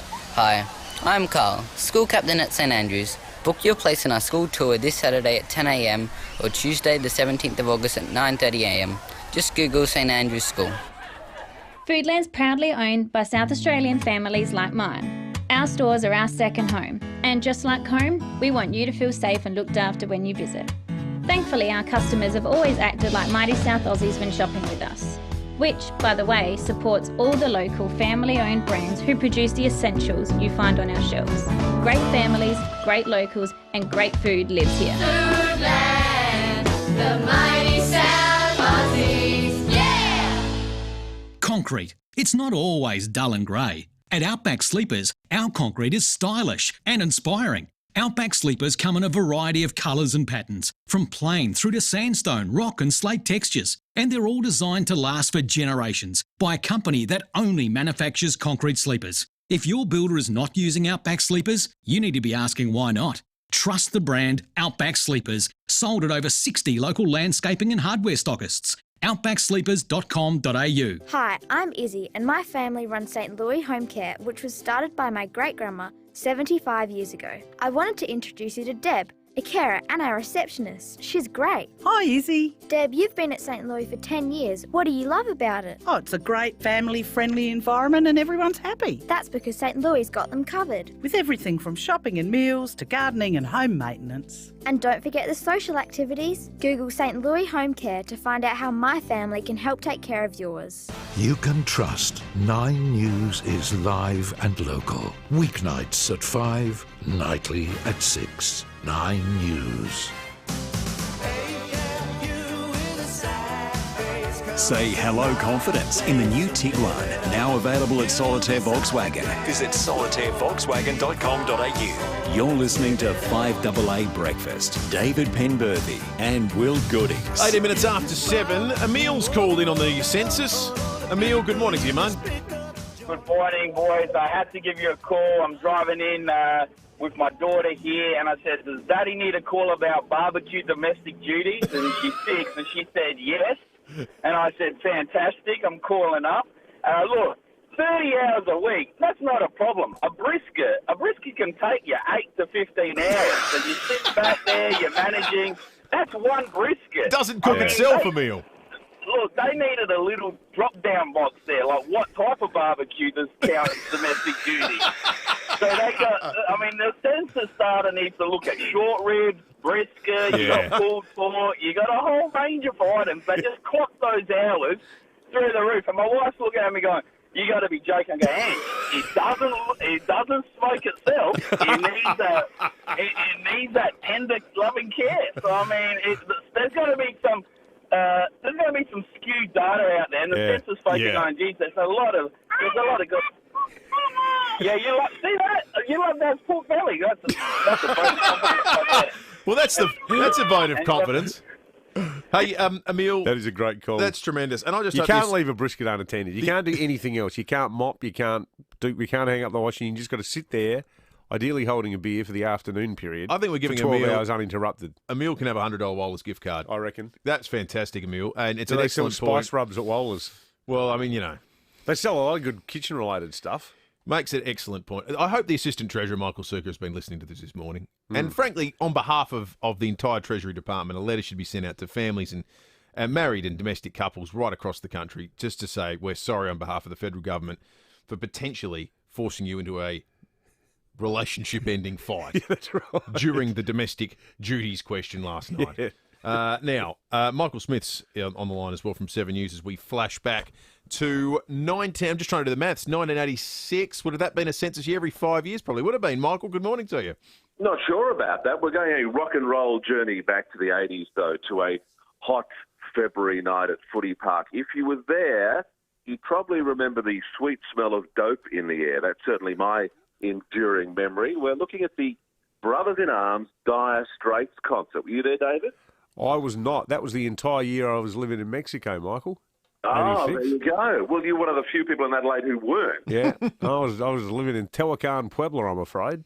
They didn't play there? No. No, you know who was massive in Mexico at the time? In Excess. They loved them. Mexico were crazy for In Excess. Amazing. I never got to see them in concert. Would love to have seen In Excess. One of their biggest shows ever was in Mexico City in about 1987 or 1988. There you go. Yeah. But they weren't at Footy Park in 86. 55,000 people turned out, though. Of course, Dire Straits has got an important Adelaide radio connection because they were the band chosen to launch our first FM station, Double SAFM, back in 1980 with Sultans of Swing. So I've caught up with radio legend John Penberthy, who says that people who weren't even fans of the band wanted to be at this concert.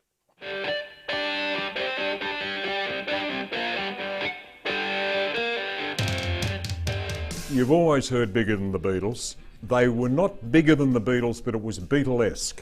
Everybody wanted to see this show, and it took on a life of its own. And I was reminded that the concert tour was sponsored by Philips and their newfangled music player, which was called the compact disc player. That's right. Brothers in Arms sold something like 30 million copies. And you remember going into hi-fi stores in the 80s, and they always used Brothers in Arms as the demo disc. Do you remember that? Yeah, and also the previous album, Love Over Gold, that had that marathon track, Telegraph Road, at the start. That was often like when you got a CD, and this is where SAFM's promotion using Sultans of Swing was such a huge cultural marker. Everybody wanted to listen to a Dire Straits song on a compact disc. It was the height of audio.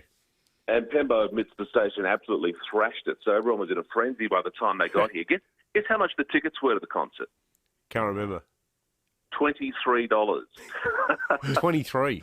Which was amazing when you think an album back then was about 13, so it's sort of only a couple of times the price of an album. Much cheaper than going to a concert these days. You pay much more than $23 to see bands from interstate, let alone overseas these days. Well, I think sort of SE Putters even charged more than that. Yeah, they did. Hey, David. They certainly did. They were more paying people to see us, and even that didn't work. Good on you, Michael. Charging about $400. See you guys tonight. Michael Smith from 7 News. We'll flash back to 1986 for the Dire Straits concert tonight. Andy has provided an Andy's list. Top 5 Dire Straits songs. Here's number 5. Way on down south. Way on down south. London town. Number 4.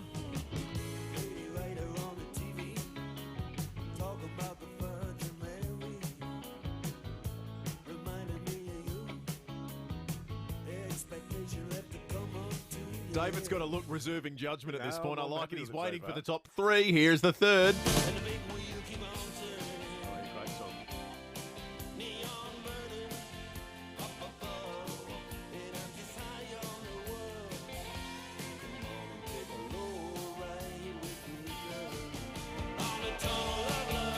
And number two. We're fools to make war on our brothers and our... Great song.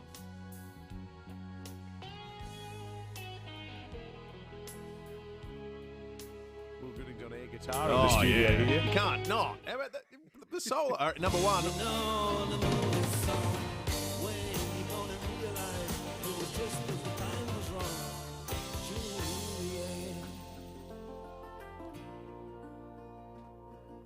Very happy with that list, Andy.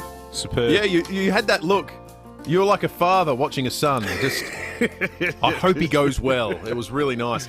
And he did. It's a good list. Really Andy's good list. It was a terrific list. And a big shout out to all the listeners who have for a long time confused John Pemberton Pembo and David Penberthy Penbo, who... He's the really professional one with the great radio voice. For them, it was a real confusing moment just then. Who've been listening to Pembo for 40 years on radio, and they just heard them speak together. I'm still the new guy. Yeah. It's 25 after 7. We're going to talk sport in a moment, and a sport Australia's not doing particularly well at. What's for dinner? Try Cole's speedy pork and noodle stir-fry recipe. Made with 5 ingredients in 20 minutes for just $5 per serve. Discover all the new delicious What's for Dinner recipes online at Coles & Co. Hey, do you want to go on a holiday? I'm not going anywhere without a queen-size bed, full ensuite with separate shower, kitchen, washing machine and a heater. Hey, where are you going? Dave Benson Caravans. For your next holiday, hit the road with Dave Benson Caravans and start living the dream. Dave Benson Caravans, Australia's largest indoor caravan showroom. Grand Junction Road, Kilburn, or visit davebensoncaravans.com.au. Renovators are inspired to transform their homes right now, so there's never been a better time to act with Adelaide Bathroom and Kitchen Supplies. ABK Supplies is a local and independent specialist, so they're always accessing quality new brands with exceptional warranties, which means even more renovation options. For dream bathroom and kitchen supplies, ask for ABK Supplies. Go to abksupplies.com.au or see the showroom, Lower North East Road, opposite Durnan Court Village. Welcome to Amy's Everyday Arena, where competitor Keith is pulling nails from the decking. Oh, the nail slips. Now he's spinning the hammer, round and round. Oh dear, not the telly! Luckily, unlike other insurers, Amy offers optional accidental damage cover on home building and contents. Who helps cover the challenges of the everyday arena? Amy does. Optional accidental damage at home cover is available with Amy Home Building and Contents Insurance. Exclusions apply. Before buying insurance issued by Amy, read the PDS at amy.com.au. When you're gone, who gets your vintage 1951 Telecaster? Who gets the jewellery handed down from your great-great-great-grandmother? Who gets the other things that were precious to you?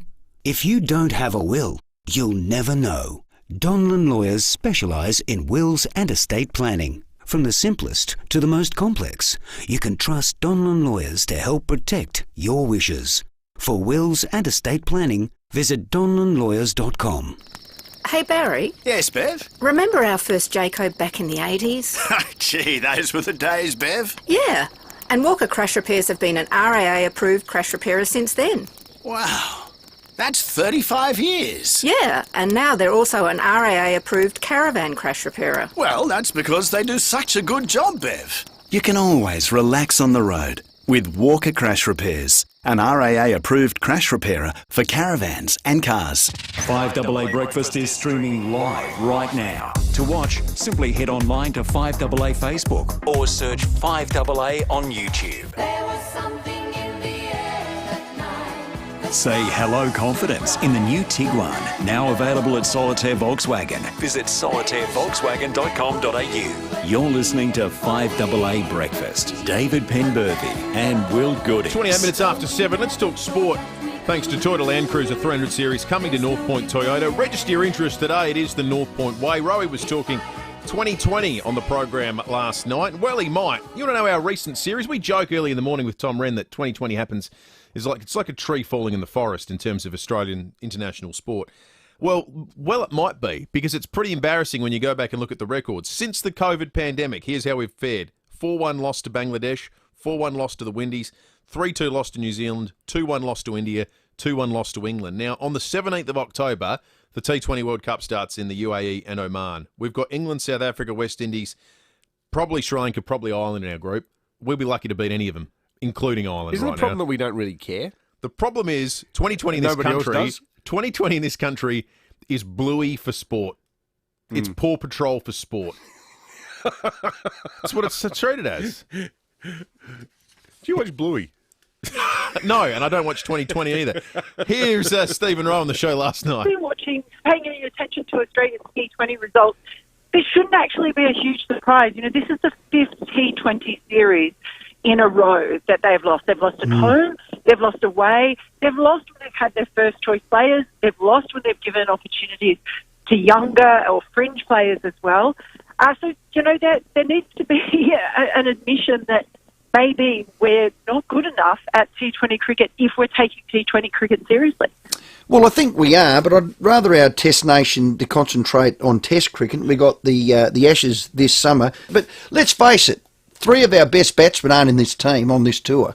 Well, that's right. 7 players opted out because of bubble fatigue, which I think in the current state of the world is understandable. But Australia had 10 T20 matches, and it's exposed a serious weakness, particularly when it comes to facing spin. They're going to face a lot of spin.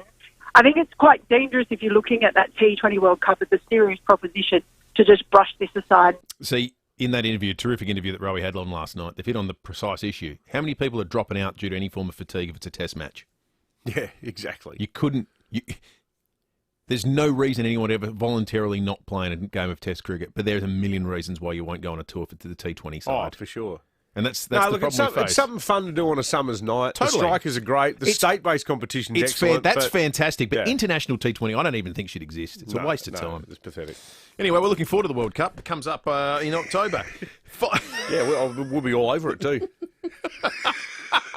Don't miss a moment on fire. No. Hey, don't laugh. That's exactly what's going to happen. Is it? Probably. Yeah, you're right. Yeah. Toyota Land Cruiser 300 Series coming to North Point Toyota. Register your interest today. The official station of T20. It's the North Point way. Oh, that's going to be a tough meeting after the show. I'll say.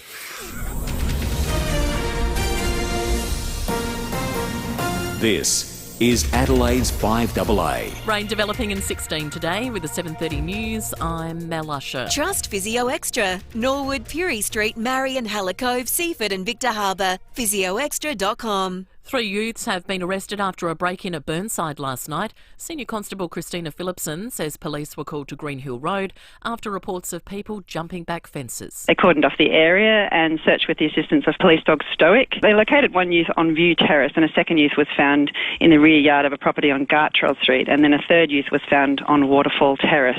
And a stolen white Subaru Outback was found nearby, which has been towed from the scene for forensic examination. The 15, 16 and 17-year-old have been charged with being unlawfully on premises, serious criminal trespass, illegal use and theft, and will face the youth court today.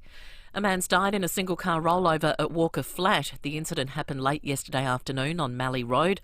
The death of the 58-year-old takes the state road toll to 64 compared to 57 at this time last year.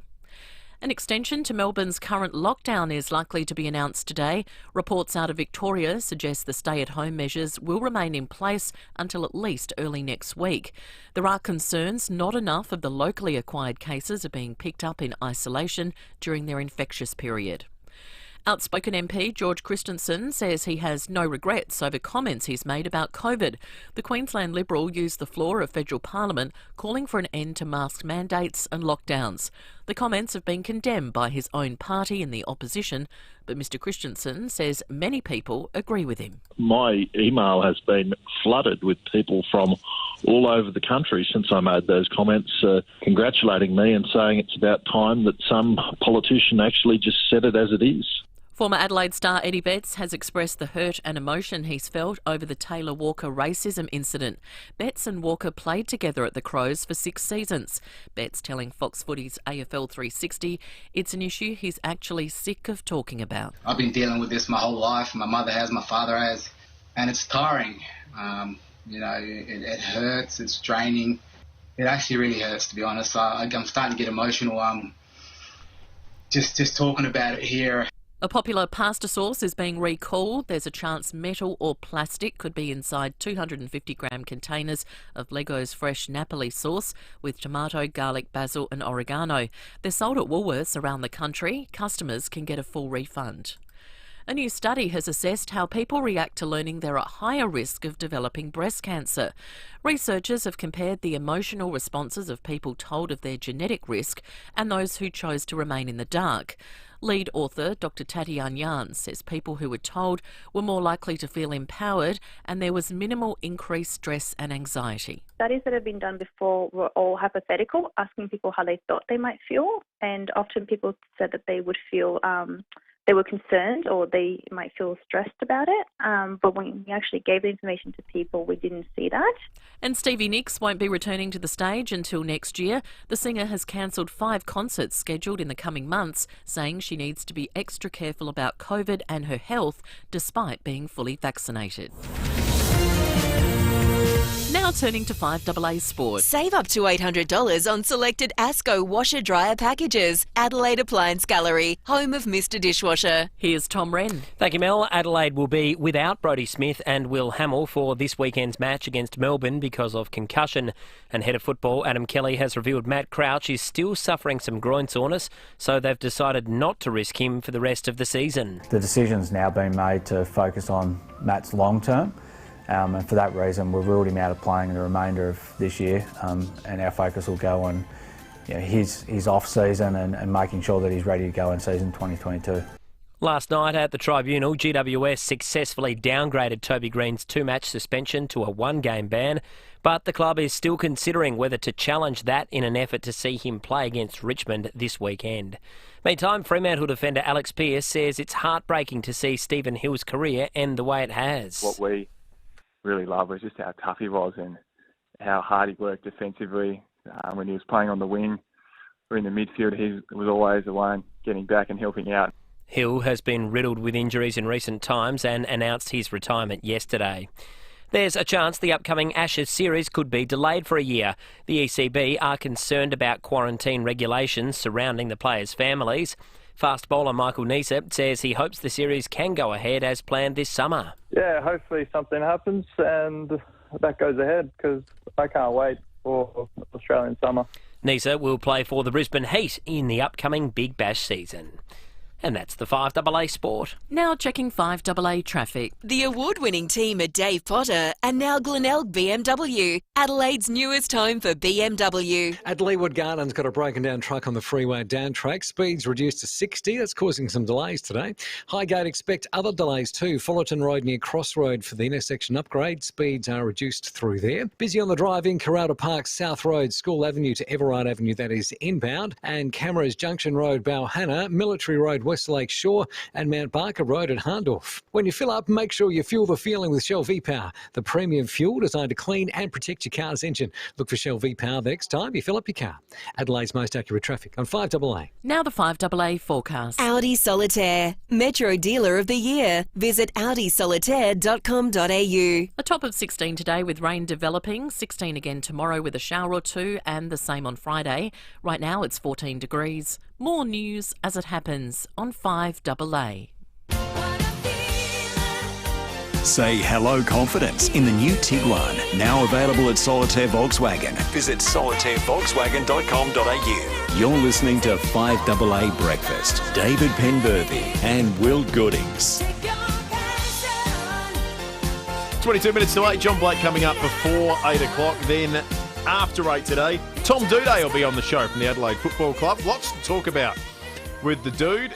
Then after 8:30, the Lord Mayor of Adelaide, Sandy Verschoor, will be on the show. They've launched a big campaign to try and get people back into businesses, back into offices. They've supported CBD businesses and seen very much as a different challenge for businesses in the centre of Adelaide as opposed to those out in the suburbs. And we've seen that play out over the course of COVID with the restrictions and some of the support mechanisms that are in place. So you might like to have your say during that chat as well. That's after 8:30. Our number is 8223 0000. But to talk more about restrictions and where we're at right now, it's the Commissioner of the South Australian Police, Grant Stevens. Commissioner, good morning to you. Yeah, good morning, guys. Commissioner, thanks for your time. I know that sometimes the media can make these committee meetings sound like some sort of factional drama or argument where someone's overruled or someone's rolled or someone gets their way. We were saying earlier, we get the feeling that it's actually like pretty respectful and thoughtful discussion. But in this case, though, and not for the first time, you, as the ultimate arbiter of the decision-making process, pushed a bit further than what SA Health was advocating. Can you walk us through your thinking and how you got to that point? Yeah, thanks, David. I suppose that's a fair observation. I think people are looking for, the sensational piece out of the discussions that we have in the Transition Committee, but these are highly experienced, well-credentialed people who have a genuine desire to get it right for South Australia. So, we do listen to the advice from SA Health, and there is a discussion about the implications of that advice, what it means, not simply in terms of suppressing the spread of the virus, but also the broader impacts, both from a social and an economic point of view. Yesterday, and you're right, it is a respectful conversation. It's, we look at aspects, everybody has an opportunity to contribute, and the role of the Transition Committee is to provide recommendations or advice to me so I can actually make an informed decision as it relates to the directions. So yesterday, Nicola came to the meeting and her advice was that we should pretty much hold where we were or where we are now at one person per 2 square metres with all the other restrictions in place. But when you work through the implications of that, we felt that there was a need that we had to do something because whilst there is no evidence of COVID being in South Australia at the moment, and we've done a fantastic job in getting on top of the Modbury outbreak, we don't want to suppress any sort of activity that can legitimately happen now, but we also need to be ready for what might come in from New South Wales, and unfortunately the risk of that is quite real. The one that seems to be confusing people a little bit at the moment is the home, the 10-person cap on your home. Given you can go to a restaurant and they can be observing and doing all the right things, and there could be more people there in that space. Could you just step us through the risk factors around home gatherings? There's been lots of examples in Australia and overseas where large home gatherings have, to paraphrase some of the other commentary, have become super spreader events where lots of people have been there and, the virus has transmitted quite freely between close family members. The other factor too is, whilst we're trying to free things up so we can get things moving in South Australia after the lockdown, there is still a desire to suppress some level of activity. And when we're talking about suppressing activity, we're trying to find that balance between keeping things at a lower level of momentum without adversely impacting on the economic activity in the state or, the opportunity for small business to get back to where they should be. So home gatherings are identified as a high-risk activity, and it's also something we thought doesn't have a massive impact on the community if we continue to suppress that. So that was the thinking behind that, and the reason we've held it 10 at the moment.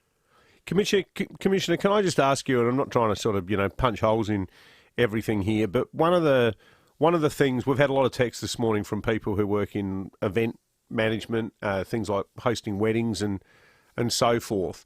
Some people, I think understandably, struggle to get the difference between the fact that we can now play contact sport. So you can go out and play footy and you can grab someone, you can roll around in the mud, tackle them, what have you, yet you're not allowed to dance.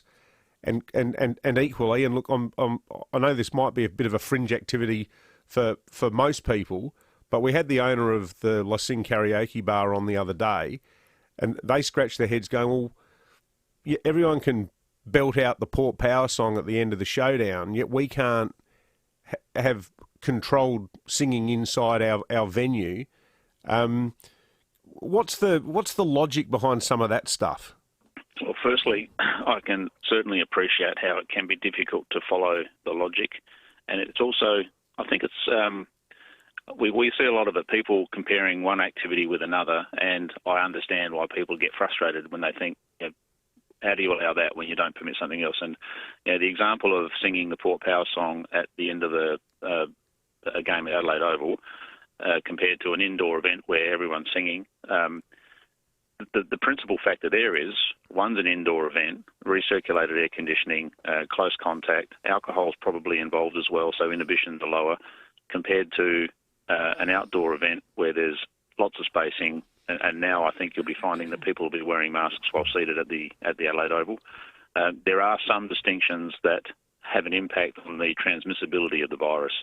And once again, in an ideal world, if you were talking about just preventing the virus from spreading, you wouldn't be permitting crowds anywhere, and you wouldn't be allowing people to do anything outside of wearing a mask. So it is about trying to strike a balance and allow things to happen that don't contribute significantly to the potential for a spread, and suppressing those things that are identified as relatively high risk. And indoor activities, by and large, fit under that second criteria of increased risk.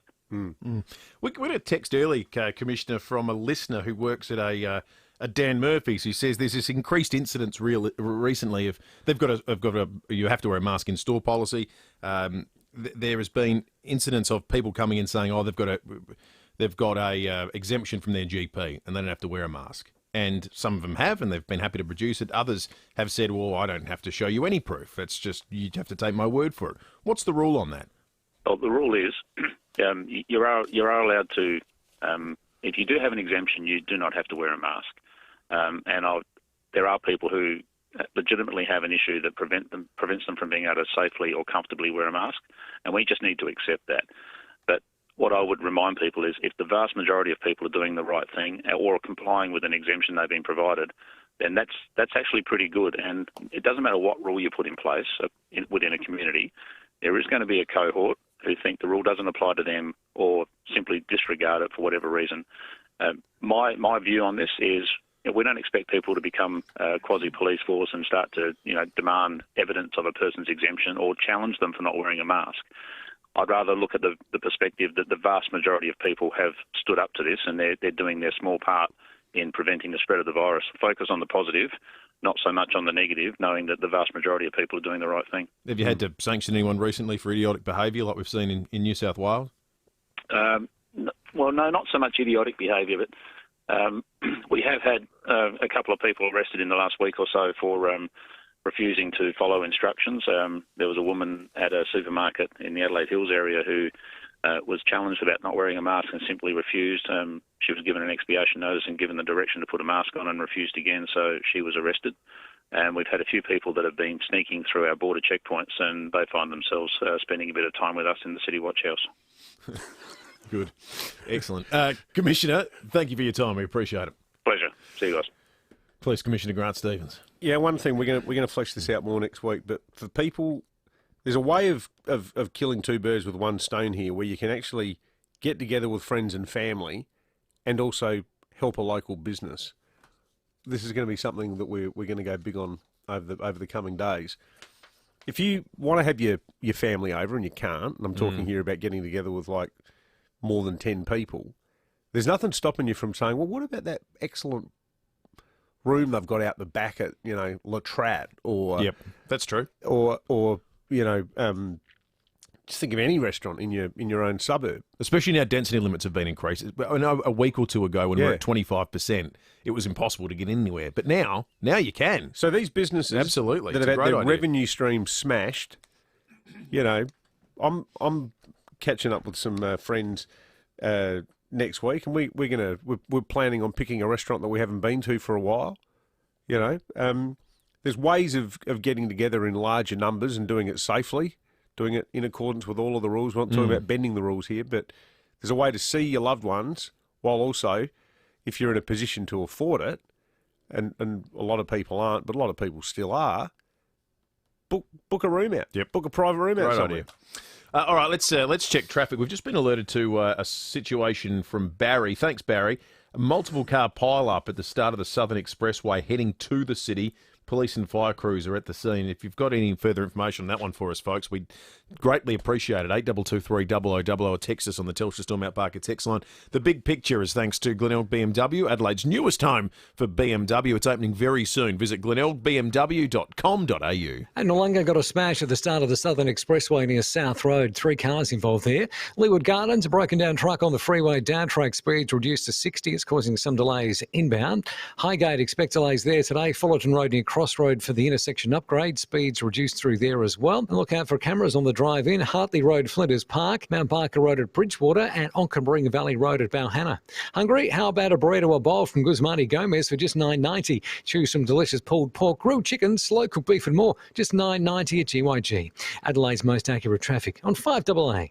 If you've been looking for a battery to install at your home, the government's Home Battery Scheme rebate will soon be reduced, meaning it will cost you more to install an energy-saving battery. Speak to Westside Energy right now about securing one of the few remaining spots, earning you a subsidy of up to $3,000. The government's Home Battery Scheme rebate reduction could happen at any time, so you need to act now. The best side is Westside. Visit westsideenergy.com.au today.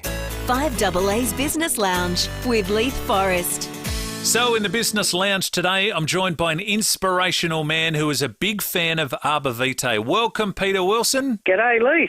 Hey, I know you've been using Arbor Vitae since 2018. Tell us about it. It has completely changed my life. It's like liquid gold to me.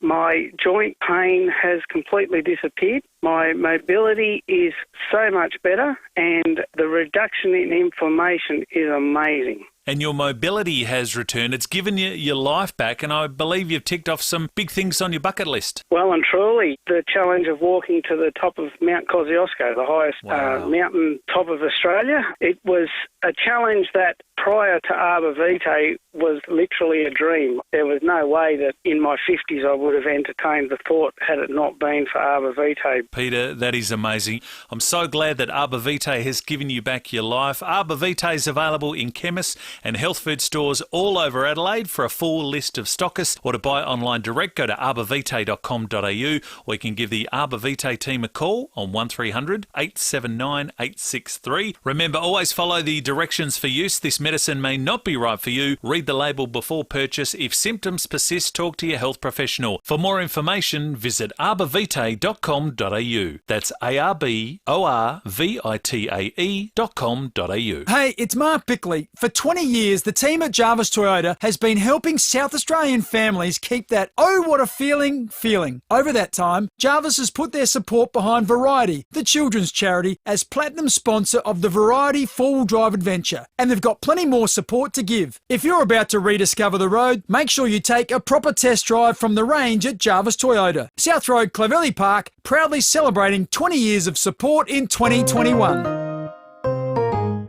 5AA Breakfast is streaming live right now. To watch, simply head online to 5AA Facebook or search 5AA on YouTube.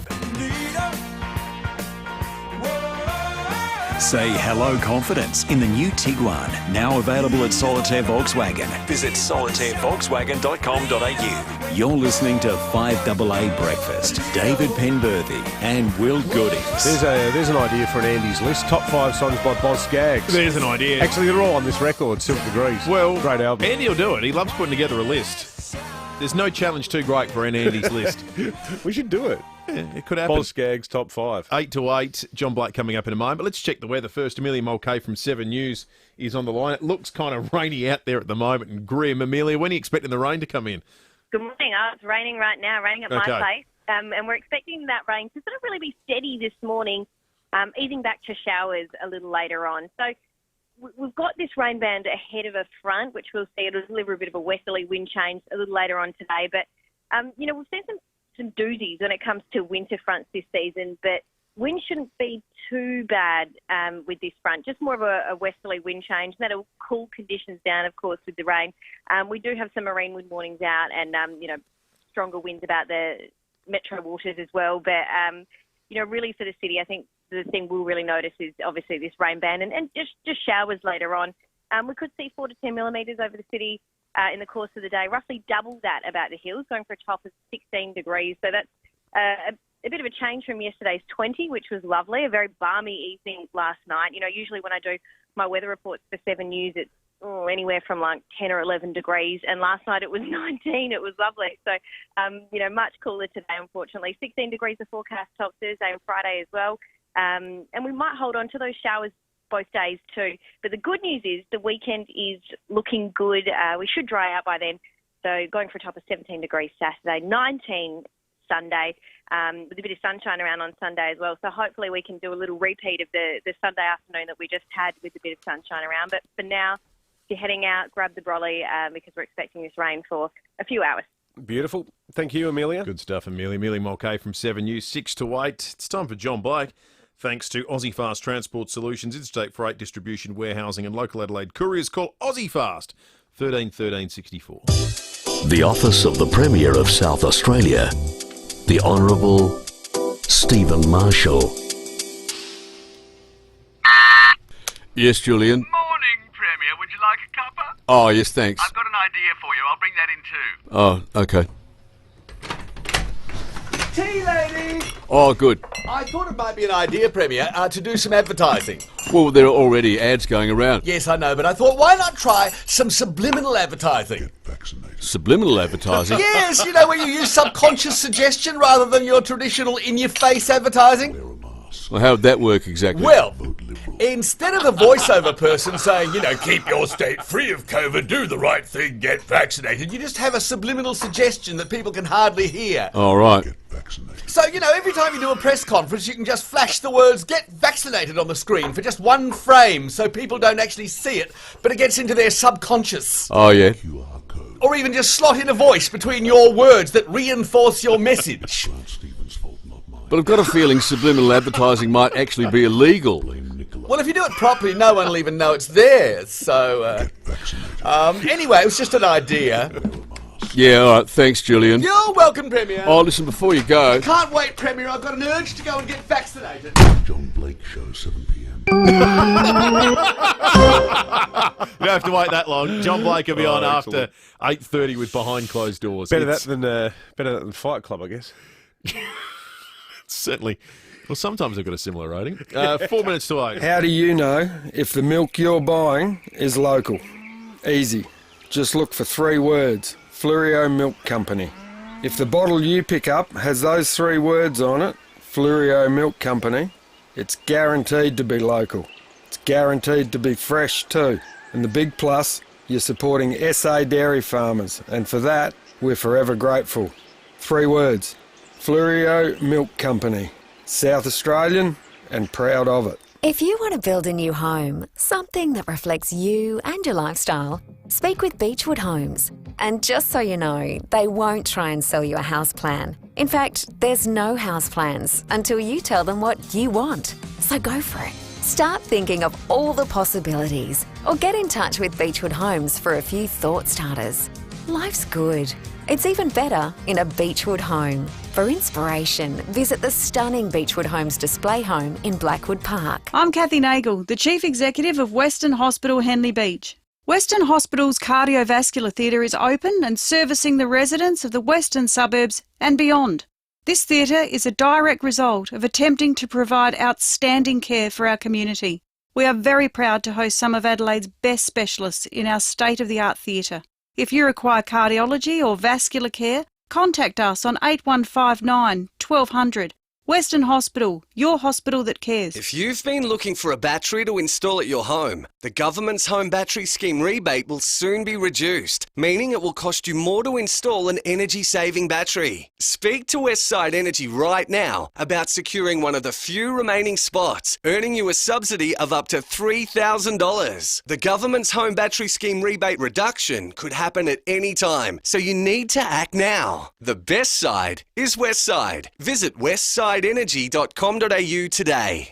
You can trust 9 News is live and local. Weeknights at 5, nightly at 6. 9 News. Say hello confidence in the new Tiguan, now available at Solitaire Volkswagen. Visit solitairevolkswagen.com.au. You're listening to 5AA Breakfast. David Penberthy and Will Goodings.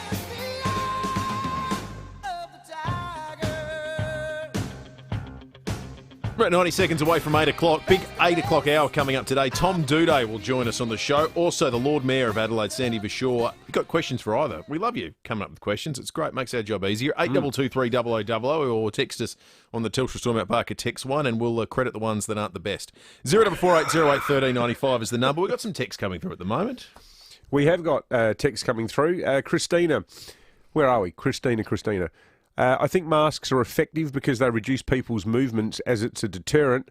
I think about having to wear one in the shop and I decide not to go unless absolutely necessary. Christina, I reckon you're absolutely right. Yeah, I agree with that. Yet also, that is the last thing publicans in particular want to hear. You know, a lot of people go, yeah, pull one on, get out of the car, walk in, take it off. I don't know. Just, I'd implore people to, you know, on behalf of business, like, it's not that big an imposition, surely. No, it's not. But I think we're lying to ourselves if we say Christina's wrong. And I've thought that. There's times I've thought, oh, no, I'm not going to bother. Dougie in Wollonga isn't happy that we've still got such harsh restrictions in country areas. He says, hey, guys, lock down the borders, yes, but way over the top. Why do we have these heavy restrictions on our country areas? I wear a mask, but it should be your choice. Thank you for that, Dougie. One here says, can anyone tell us what the capacity is going to be at the football this weekend? Can you tell us when the football's going to be this weekend? I was looking at the app last night. All the games are still listed for 11:30 Saturday. Yeah, that's not going to happen. It's not going to be like the old days. Saturday, 2:10 start, all games. Not going to happen. Ian in Morphettville wants to know, why can't we just wear a mask at karaoke? That's a fair question. Sing with a mask over the top? Yeah. That could work. I've heard a few people sing, and maybe even myself included in that, who needed a really very restricting mask while singing. It's 8 o'clock, 5AA News Time. Breaking at 8 coming up in just a moment. Online, on DAB Digital Radio, and on 1395 AM. Talking Adelaide. This is Adelaide's 5AA. Rain developing 16 today with the 8 o'clock news. I'm Mel Usher. Looking for the perfect winter exercise? Physio Extra offers clinical Pilates at 6 locations. PhysioExtra.com. Police dog Stoic has helped track down 3 youths after a break-in at Burnside last night. Patrols were called to Greenhill Road just after 11 after reports of people jumping back fences. Senior Constable Christina Phillipson says the trio were caught nearby. So a 15-year-old Christie Downs boy, a 16-year-old Ferryden Park boy and a 17-year-old Huntsfield Heights boy were all arrested and charged with unlawfully on premises, serious criminal trespass, illegal use and theft, and they were refused bail and will appear in the youth court. The road toll has risen again. A Manham man has died in a crash at Walker Flat. The 58-year-old's ute rolled yesterday afternoon. 64 people have been killed on SA roads this year, compared to 57 this time last year. There's been a slow uptake of COVID vaccines among SA's aged care workers. 53% have received one shot, while only 35% are fully vaccinated. Professor Nicola Spurrier admits it's lagging. I think we've seen a steady increase in the number of aged care workers getting vaccinated, but it's not as high as what we really need it to be. So we need to do everything possible to make it as easy as possible for the workers to get vaccinated. All aged care workers are required to have one shot by September 17, a cut-off date imposed by the federal government. America's top infectious disease expert wants COVID vaccines to be mandatory for teachers in the United States. The country is averaging more than 124,000 new cases a day as the Delta variant spreads. Dr. Anthony Fauci says it would ensure school communities remain healthy. We are in a critical situation now.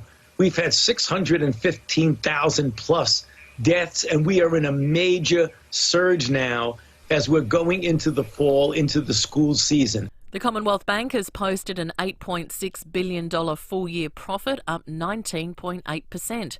Almost $10 billion will be handed to shareholders through buybacks and dividends. The bank's chief executive is predicting the economy to rebound in the coming months. New York Governor Andrew Cuomo has resigned 1 week after an investigation concluded that he'd sexually harassed 11 women.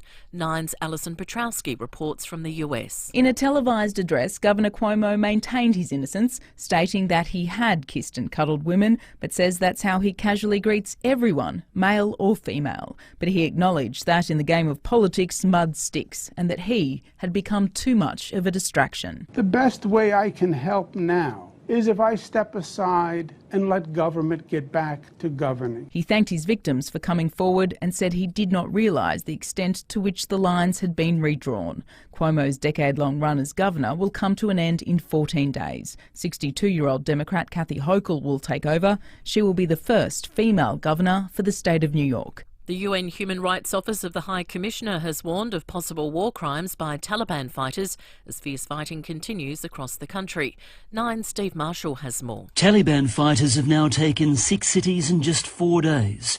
The Geneva-based Human Rights Office says women have been killed for breaching rules that have been imposed on them, on what they can wear and where they can move without a male escort.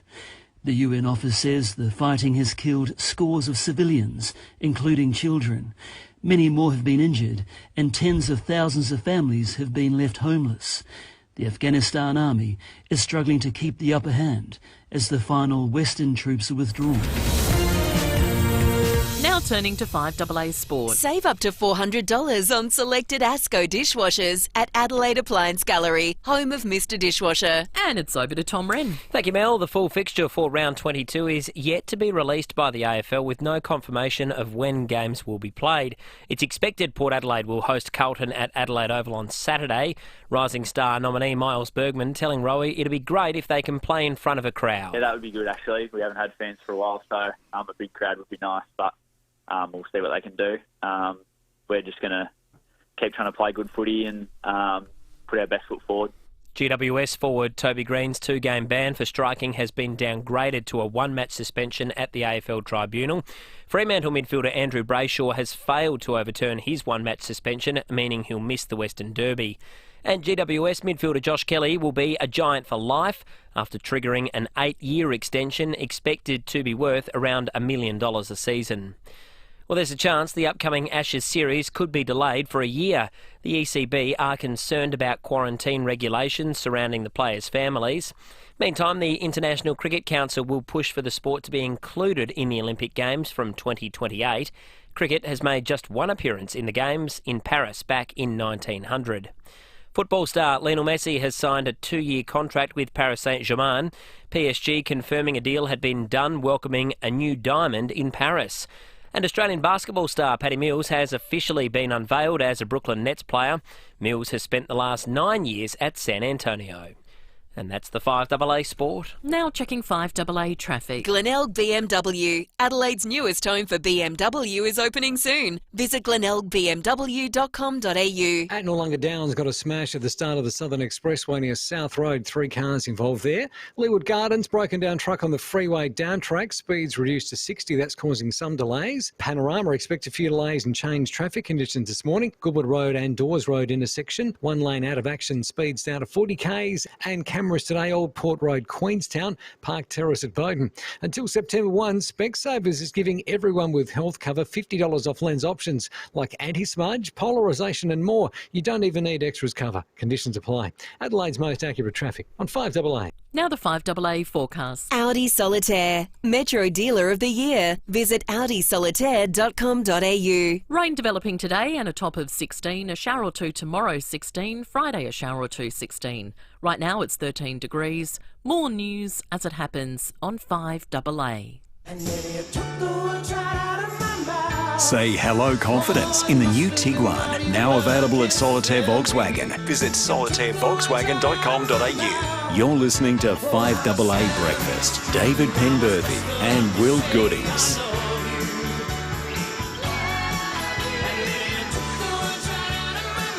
7 minutes after 8. Geez, it's got everyone moving the music this morning. It's just been a tremendous We've had mix. it all. We've really had it all. Boz Skaggs, now the loaf. Aiming to please. Speaking of Fight Club, as I was earlier, what about his cameo in the Fight Club? One of the more remarkable roles in the history of cinema. It certainly was. Bob. Now, after 8:30 this morning, it won't be Bob. It'll be the Lord Mayor of Adelaide, Sandy for sure. And in a moment, Tom Duday from the Adelaide Football Club will join us. But right now, what we're going to do is go breaking at 8. Today's Breaking at 8's a follow-up to an interview we did a couple of weeks ago with Gareth, who's one of the owners and operators of the excellent Beer and Barbecue Festival. Now, as you'll recall, all of the livery and all of the staging and everything was almost completely set up back in mid-July. The physical bump-in of the site there at the Wayville Showgrounds began on July 14. Level 4 restrictions were imposed on the afternoon of July 19.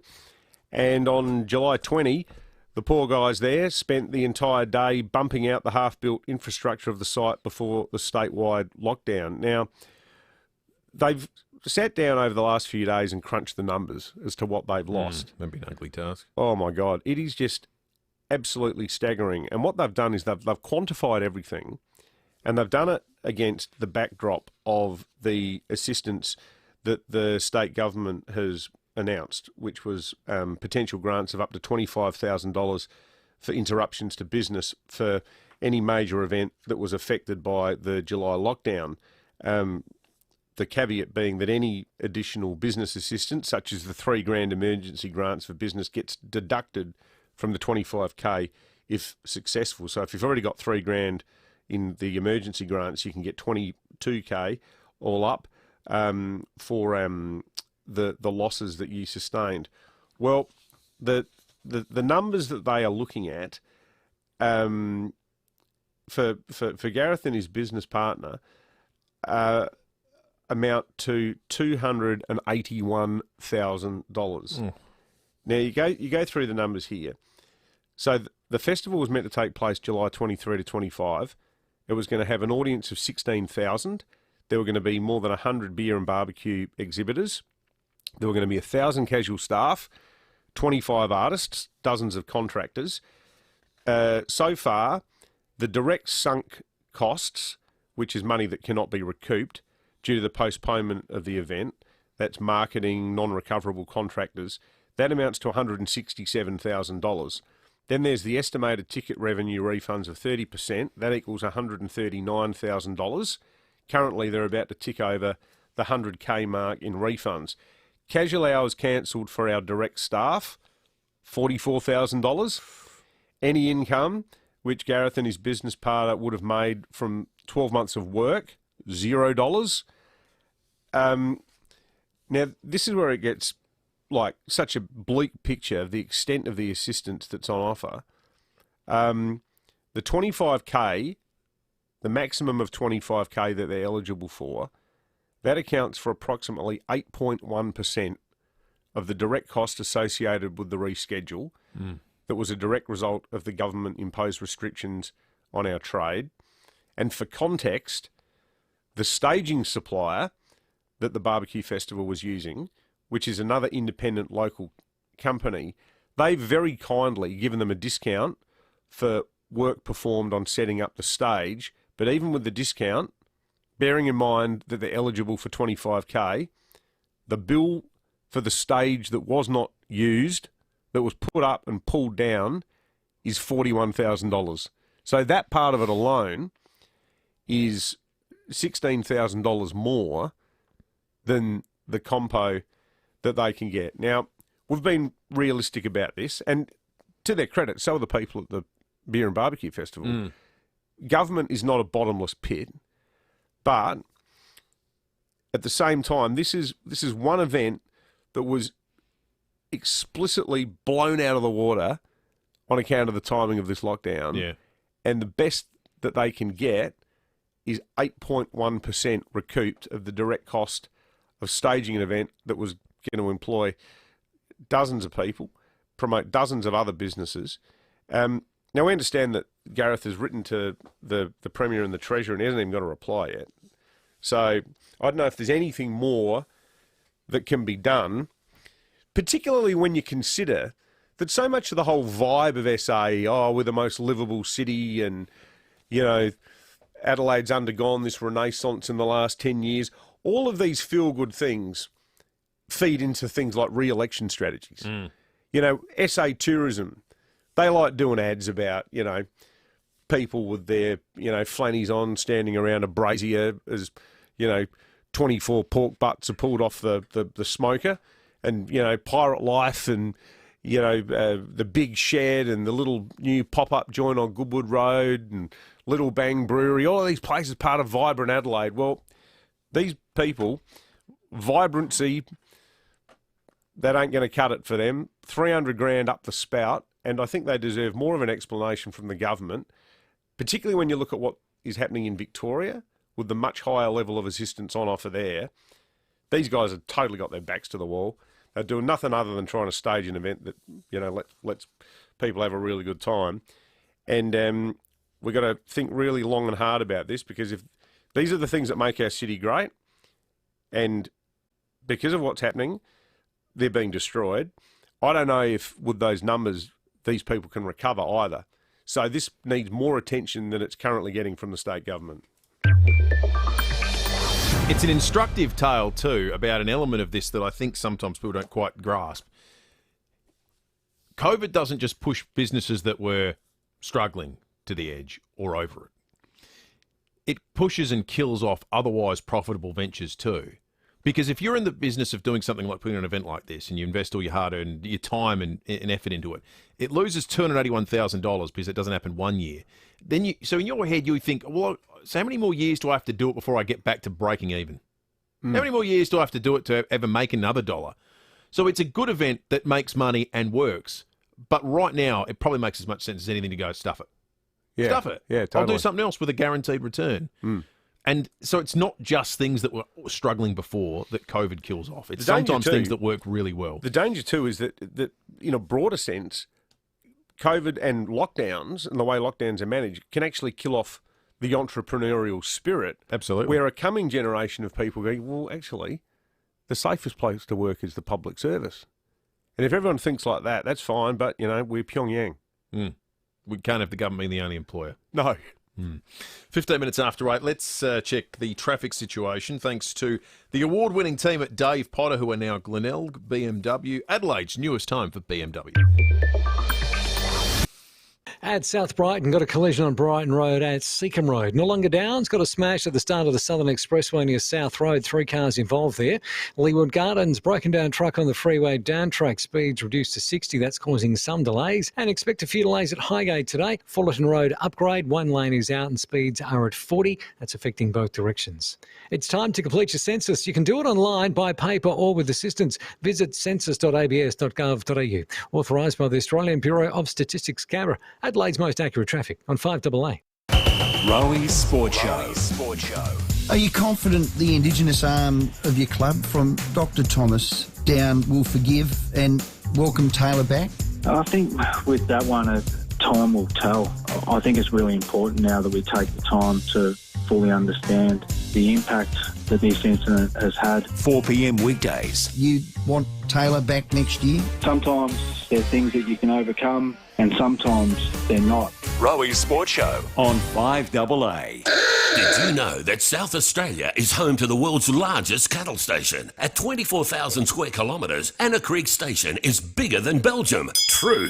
And did you know that Automasters can carry out manufacturer's logbook servicing and stamp your books without voiding your warranty? Also true. So switch and save on logbook servicing, repairs, brakes, aircon and more. Automasters, Australia's fastest growing automotive service and repair group. Call 1300 Automasters. Great service guaranteed. Good leaders always look to support local, and they stay local. Like Leader Computers, Australia's largest Australian-owned PC manufacturer, based right here in South Australia. Having a world-class manufacturer of computers is a big win for our state, providing jobs and local support you simply can't get from overseas companies. Looking for the latest Intel and Microsoft-based computers at great pricing with the huge benefit of local support? Google Leader Computers to find your closest Leader reseller. Dr. Greg Keane explains how SportsMed puts patients first every day. SportsMed is different. We have a clinic and hospital with specialists, doctors, physios and podiatrists all together in one location. There's also pathology, radiology, pharmacy and a cafe. This makes life easier for our patients because their appointments can all happen right here. It also lets us diagnose issues quickly, leading to high quality, cost-effective care. And their patients love it. SportsMed. Start living life again with our expert help. Sportsmed.com.au. History. We all have it. At Steinborner Automotive, we're proud of our Holden heritage. That's why at Steinborner Automotive, we're here for you. So when it's time to trade in your Holden for a new or quality used car, we have a $1,000 trade-in bonus. That's right, $1,000 trade-in bonus when you purchase any new or demo Hyundai, Mitsubishi, Ford or quality used car. And we have over 350 used cars available. Write the next chapter of your driving history with Steinborner Automotive. It's well worth the trip. It's time to complete your census. By now you should have received instructions on what to do. You can complete your census online, by paper, or with help from us. visit census.abs.gov.au. Authorised by the Australian Bureau of Statistics, Canberra. So now you know about the station property that's bigger than Belgium. You also know how to switch and save with Automasters. Logbook servicing, repairs, brakes, aircon and more. Call 1300 Automasters. Great service, guaranteed. You can trust 9 News is live and local. Weeknights at 5, nightly at 6. 9 News.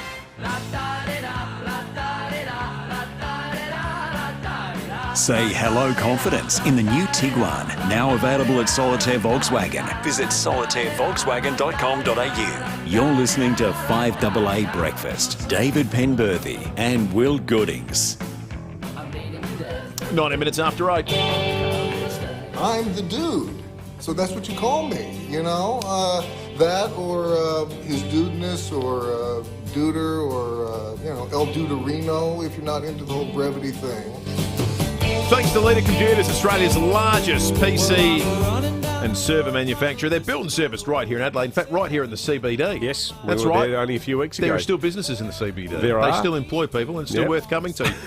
Take your computer there to get it fixed. It all happens here. They're wonderful. They do a terrific job, Leader Computers. And they bring us this man, Tom Duday, live in the studio, which is tremendous as well. Dude, good morning to you. Good morning. What a beautiful day. Beautiful day. Well, a bit grey and miserable and raining, in fact. But, if you like that kind of thing. It's Geelong weather, mate. I love it. I was born around this. That's what we do. I was going to start the interview, Tom, by saying, so how about those Blue Jays? But we probably do have to talk about the tech stuff at some point. We'll get to that. But can I just say first, let's actually talk about the footy. I went to the game Saturday with a sense of impending doom. Had Port winning by at least 10 goals, and every other Crows fan I know had the same vibe. Good on you blokes, given what was going on, for going out there and really putting on a hell of a performance. Yeah, thank you. No, well, we didn't have that mindset. We had the mindset of, and I think that's the biggest difference between last year and this year is the hope versus expectation to win. And we come in with a game plan that we knew that if we could execute it, that we would be a chance. And obviously didn't get the chockies in the end, but considering all that was going on throughout the week, to be able to not necessarily put the blinders on, because it's not as if we just pushed everything to the side. That was still with us, everything that was going on. But to come out and do what we did and perform against a top 4 team and a premiership contender and almost get the win, almost probably should have got the win, is a credit to this group and how far we've come. The thing that stood out, and you could see it in the first 2 minutes, was the intensity was there. What's the variable that leads to where that kind of effort appears in a game of footy? Because it does feel like you can just see it straight away. Do you feel it in the moment? Do you feel it 5 minutes before the bounce? Yeah, I think there's a lot of it just being a showdown. You have there's a natural motivation that comes with the showdown just because of the way it's built up all week. But sometimes it's just that we're humans and that you go through waves of emotion. Sometimes you just don't get up for games, and it's hard to fathom that as a fan. You go, what do you mean you're playing over? But I don't know, sometimes you just run out there and you don't have 22 blokes all committed to one thing, and the best teams do most weeks, or they have the talent to override it or the experience because they can go, we're not feeling it at the moment, let's just slow the ball down, kick it around and just let ourselves get into this game. But for us, it was just everything that had gone on throughout the week. We put all that behind us, had a clear game plan, showdown, young group, wanting to make a statement, and then it all comes out into a first half where we keep them to a goal and 5 points out of clear aggressiveness, pressure, and team football, and that's our blueprint. What's the feeling like within the club at the moment in light of what happened with Tex? Yeah, it's been interesting. It's not too dissimilar to what we've had. It's just that we're just trying to keep a pulse on the playing group and everyone that's been involved and how everyone's going with it all. That's probably been the difference, is instead of it being probably more focused on footy and everything training-wise, rehab, recovery, it's just about the people. And it's been weird because it's something that's hard to talk about openly at certain times, especially with our Indigenous boys and with our leadership group and stuff. But it's been more about making sure that everyone at the club's okay more so than the football side. Yeah. Does it feel like at the club there are different there are camps now? Is it fractured, the playing group? No. Everyone's on the same page? No. Yeah. It doesn't feel like that, and I wouldn't think that that's... We've built this over the last 2 years to a point where we're a very tight group, and I would hate for it to get there, and it definitely doesn't feel like that at this stage. Got to say, the press conference by Matthew Nix on Friday was just superb. He's a bloke who played under Paul Roos. Roos, famous for the no D-heads policy, created a massively united culture at the Swans under Brett Kirk's captaincy. He played with Mickey O'Loughlin and obviously Adam Goods as well. Is there a, what am I trying to say here? Is there a sense that there's a future at the club that does not involve Tex Walker? Yeah, that's such a hard one. Because it felt like Saturday night looked like the future of the club. And I'm not saying that you hang Tex out to dry, but it just feels to me like there's a group of younger blokes coming up through the ranks there. And we saw Tom Lynch being delisted yesterday. I'm certainly not saying you jettison people like they're busted up old cars or whatever, but it feels like we saw the future Saturday night and he wasn't part of it. Well, yeah, we're obviously transitioning with a younger group to where we want to be in 3-4 years' time. There's going to be a lot of players that are here that aren't going to be here. That's just the nature of it. But in terms of the actual situation that's gone on, there's so much information that we're not privy to, and because of the confidentiality stuff, there's a lack of transparency that can be had because there's just so much that we can't be told. And so in terms of with Tex going forward, like there's so much there that time will hopefully heal it all. And outside of that, there's not much more that we know is going on, because whether he's going to be here or not, it's just, I don't know. There's so much more to develop. Yeah. And can I ask you too, Tom, are you like good enough mates with him to have pinged him a text or anything like that, or? Yeah, I'm pretty close with him. When he was in at the club and gave his apology and stuff, talked. But in terms of, it's such an interesting one because I know his phone would be blowing up and he'd want to probably detach from it all. So I've tried to let it sit a little bit and reach out to him a bit later. But I know his close family and friends have all been there for him in what's been an incredibly difficult time, as hard as it's been for the club to deal with it all and our Indigenous boys and stuff. It's obviously been tough for him, and he knows he did wrong, and I'm not condoning anything that he did, but it's it's been a difficult time for everyone. Yeah, for sure. Life doesn't come with a rewind button, unfortunately, does it? Yeah. Definitely not. Were you surprised about the Tom Lynch news when he came and told the group? Because he came back into the side late in the season and he's played some good footing, and it sort of felt like there was a bit of momentum for him to suddenly return. And then the announcement came through earlier in the week that he wouldn't be offered a contract. Yeah, a little bit. I think just outside of the football stuff, because he's obviously come back and had a pretty good impact. You see it that we call him, we laugh about it all the time, we call him the connection piece, because every time he gets the ball in game, the commentators without fail, he acts as a connection piece for this team. The connector. But yeah, he's actually provided that role still, and he still looks good. And as much as sometimes it looks like he's running on a bit of a treadmill because he's 48 years old, the other stuff that he brings to the club out off the field has been immense, and he's been huge for my leadership development and stuff. So I thought maybe there was a chance he'd come back again, and I'm gutted to see him go, because I've learnt so much from him in the past 2 years, especially being in the leadership group, but also from when I just first got to the club in terms of training standards and game intensity, but then also just giving your time to people around the club. He's A+ in all those categories. You're in a fairly unique position at the club at the moment as a guy coming into the real heart of your prime, probably, coming into it. You're not in that young group that's still a teenager that's coming up. You're not in that older group now, in the Tom Lynch group that's there's questions about. Guys like Daniel Tarley will be at the club next year, and Dave McKay, and there's a few others in that group as well. So I'm fascinated in your perspective of when you see a transition like this. You're not going to have the excitement of a young guy that suddenly sees a spot opening up, because you've got a spot. But you're probably not going to have that sense of, well, hang on, I'm 29, how many chances am I going to have to win when we're playing 17, 18-year-olds next year? So how do you feel about it? How do you feel about when you see the list changing in that way, given where you're at in your career at the moment? Yeah, it's interesting. I reckon early on in your career, you sort of see a spot opening, but you also you don't have those relationships yet. So you see it as like, oh, yeah, they're going, but that's part of the business. Whereas now it's got to a point where someone like Tom Lynch I've become incredibly close with, and it's losing a friend and a brother more so than a teammate. But then I also see the excitement from our young group and what they've showed this year, that it's like, well, we need to play these boys. But yeah, it's a dichotomy in that sense, because you look at it and you go, well, Tommy Lynch is a good mate and he's leaving, he's huge for our club. But then if he leaves and that gives games to a young bloke who could become our next All-Australian centre-half forward or something, then it's like, well, is that going to be worth it? So yeah, it's mixed emotions. It's definitely not an easy one to articulate either. Well, Tom, sorry to lay all the heavy stuff on you. Yeah. Felt kind of inevitable. We need to talk about it. That's the thing. The biggest part about all this is that the conversations need to be had and people need to talk about it. It's not something you can just sweep under the rug. So yeah, 100%. Well, you're a credit to the club having that attitude to it. Oh, that's how we've all looked at it, to be honest. It's something that we're having ongoing conversations about. It's not something that we've gone, yep, he's apologised, let's move on. Let's keep educating because we don't want this to happen again. Yeah, absolutely. Good well stuff. said. Good on you, Tom. Good luck for Good this weekend's game, whenever and wherever it may occur. Yeah. Could be on Mars this week for all we know.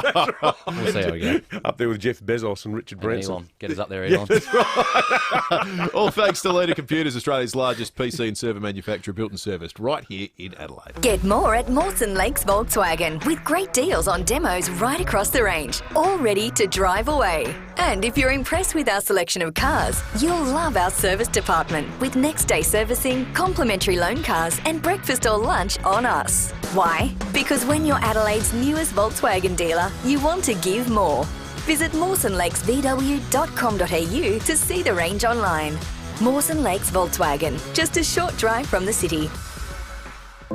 If you're planning an event, whether it's a small meeting with the latest in reliable technology or a large gala dinner full of glitz and glamour, you'll experience event excellence on every level at the Adelaide Convention Centre. Excellence in understanding your needs and delivering them to exacting standards is what we do. And we don't just aim for excellence, we go beyond. So for your next excellent event, the team is ready and waiting at the Adelaide Convention Centre, the centre of event excellence.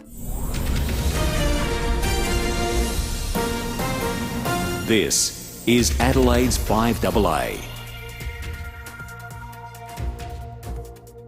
Showers developing in 16 today with the 8:30 news. I'm Mel Usher. Trust Physio Extra. Norwood, Purie Street, Marion, Hallicove, Seaford and Victor Harbour. PhysioExtra.com. 3 teenagers will face court after a break-in at Burnside last night. Police were called to Green Hill Road after reports of people jumping back fences.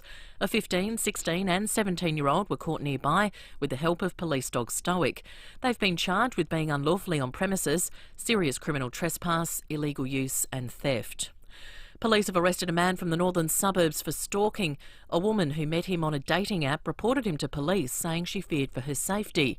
Detectives went to his Andrews Farm home and allegedly found mail in different women's names. The 35-year-old has been charged with stalking and property damage. He'll face court today. Police are appealing to any other potential victims to contact them. Investigations are continuing into a fatal road crash at Walker Flat. A 58-year-old man from Mannum died at the scene yesterday after his ute rolled. Senior Constable Christina Phillipson says there have been more fatalities in 2021 than 2020. And unfortunately, this man's death is the 64th life lost on SA roads compared to 57 at the same time last year.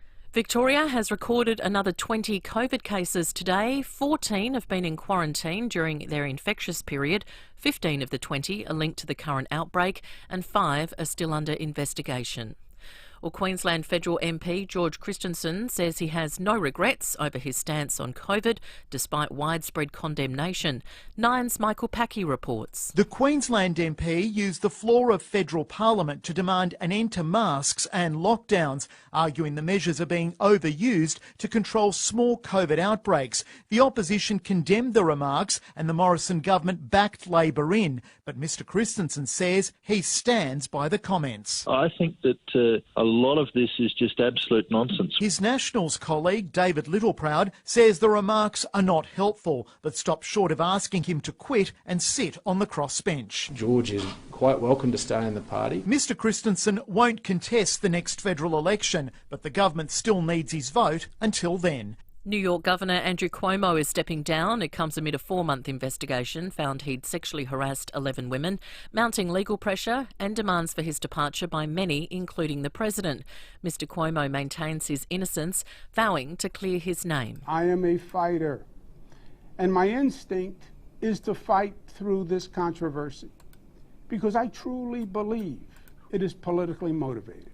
Containers of popular pasta sauce Legos are being recalled due to the potential presence of metal and plastic inside. The 250-gram containers of fresh Napoli sauce with tomato, garlic, basil and oregano are sold at Woolworths around the country. Now turning to 5AA Sport. Save up to $800 on selected ASCO washer dryer packages. Adelaide Appliance Gallery, home of Mr Dishwasher. Here's Tom Wren. Thank you, Mel. Adelaide defender Tom Doedee insists the players are united following the Taylor Walker incident. The Crows have several Indigenous players at the club. Doedee telling David and Will there's no split or divide within the group following a difficult week off-field. Well, it doesn't feel like that, and I wouldn't think that that's... We've built this over the last 2 years to a point where we're a very tight group, and I would hate for it to get there, and it definitely doesn't feel like that at this stage. Port Adelaide has its second Rising Star for the year after Miles Bergman received the accolade following his strong performance in the showdown. Forward Mitch Georgiades also received a nomination earlier this season. Lionel Messi will wear the number 30 on his jersey for new club PSG. He's signed a 2-year deal with an option for a third with the French Giants. Australian basketball star Paddy Mills has officially been unveiled as a Brooklyn Nets player. Mills has spent the last 9 years at the San Antonio Spurs. And Russell Westbrook has been officially unveiled by the LA Lakers. He'll wear the number 0. And that's the 5AA Sport. Now checking 5AA traffic. The award-winning team at Dave Potter and now Glenelg BMW, Adelaide's newest home for BMW. Some heavy showers passing through Adelaide and the suburbs at the moment, so do drive to the conditions. South Brighton got a collision on Brighton Road at Seacombe Road, causing delays up Brighton Road to Ocean Boulevard. Avoid that area if you can this morning. Nollunga Downs got a smash at the start of the Southern Expressway near South Road. 3 cars involved. That's causing delays. And Leewood Gardens got a broken down truck on the freeway. Down track speeds to 60 and traffic quite heavy there this morning. The University of Adelaide's open days are on this week, online today and on campus this Sunday, so don't miss out. Register for your campus study area tour on their website now. Adelaide's most accurate traffic on 5AA. Now the 5AA forecast. Audi Solitaire, Metro Dealer of the Year. Visit audisolitaire.com.au. Rain developing today, a wet Wednesday, a top of 16, a shower or two tomorrow 16, Friday a shower or two and 16 as well. Right now it's 13 degrees. More news as it happens on 5AA. You know us for our bright blue vans. Metropolitan Plumbing, Electrical and Air Conditioning. We are the proud winners of the Product Review Award for Plumbing in Australia for 2020 and 21. Did you know we offer $0 deposit interest-free payment plans, have no extra charge for after hours and can also often be at your door within the hour? Metropolitan Plumbing, Electrical and Air Conditioning. Available 24/7.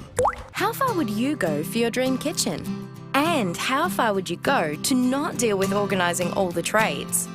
How about 15 minutes up the freeway to Balhanna Kitchens by Design? 2, the largest showroom in the Adelaide Hills. Custom build your dream with our award-winning designers. Plus, we can manage the installation and all sub-trades at a fixed price. Balhanna Kitchens by Design. It's not too far to go to make your dream a reality. balhannakitchens.com.au.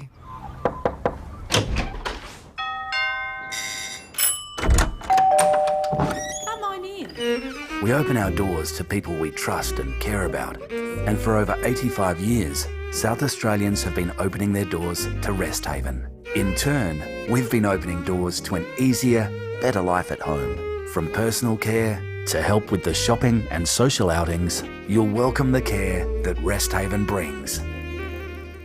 Cooking ideas for Wednesday night from Australian Pork.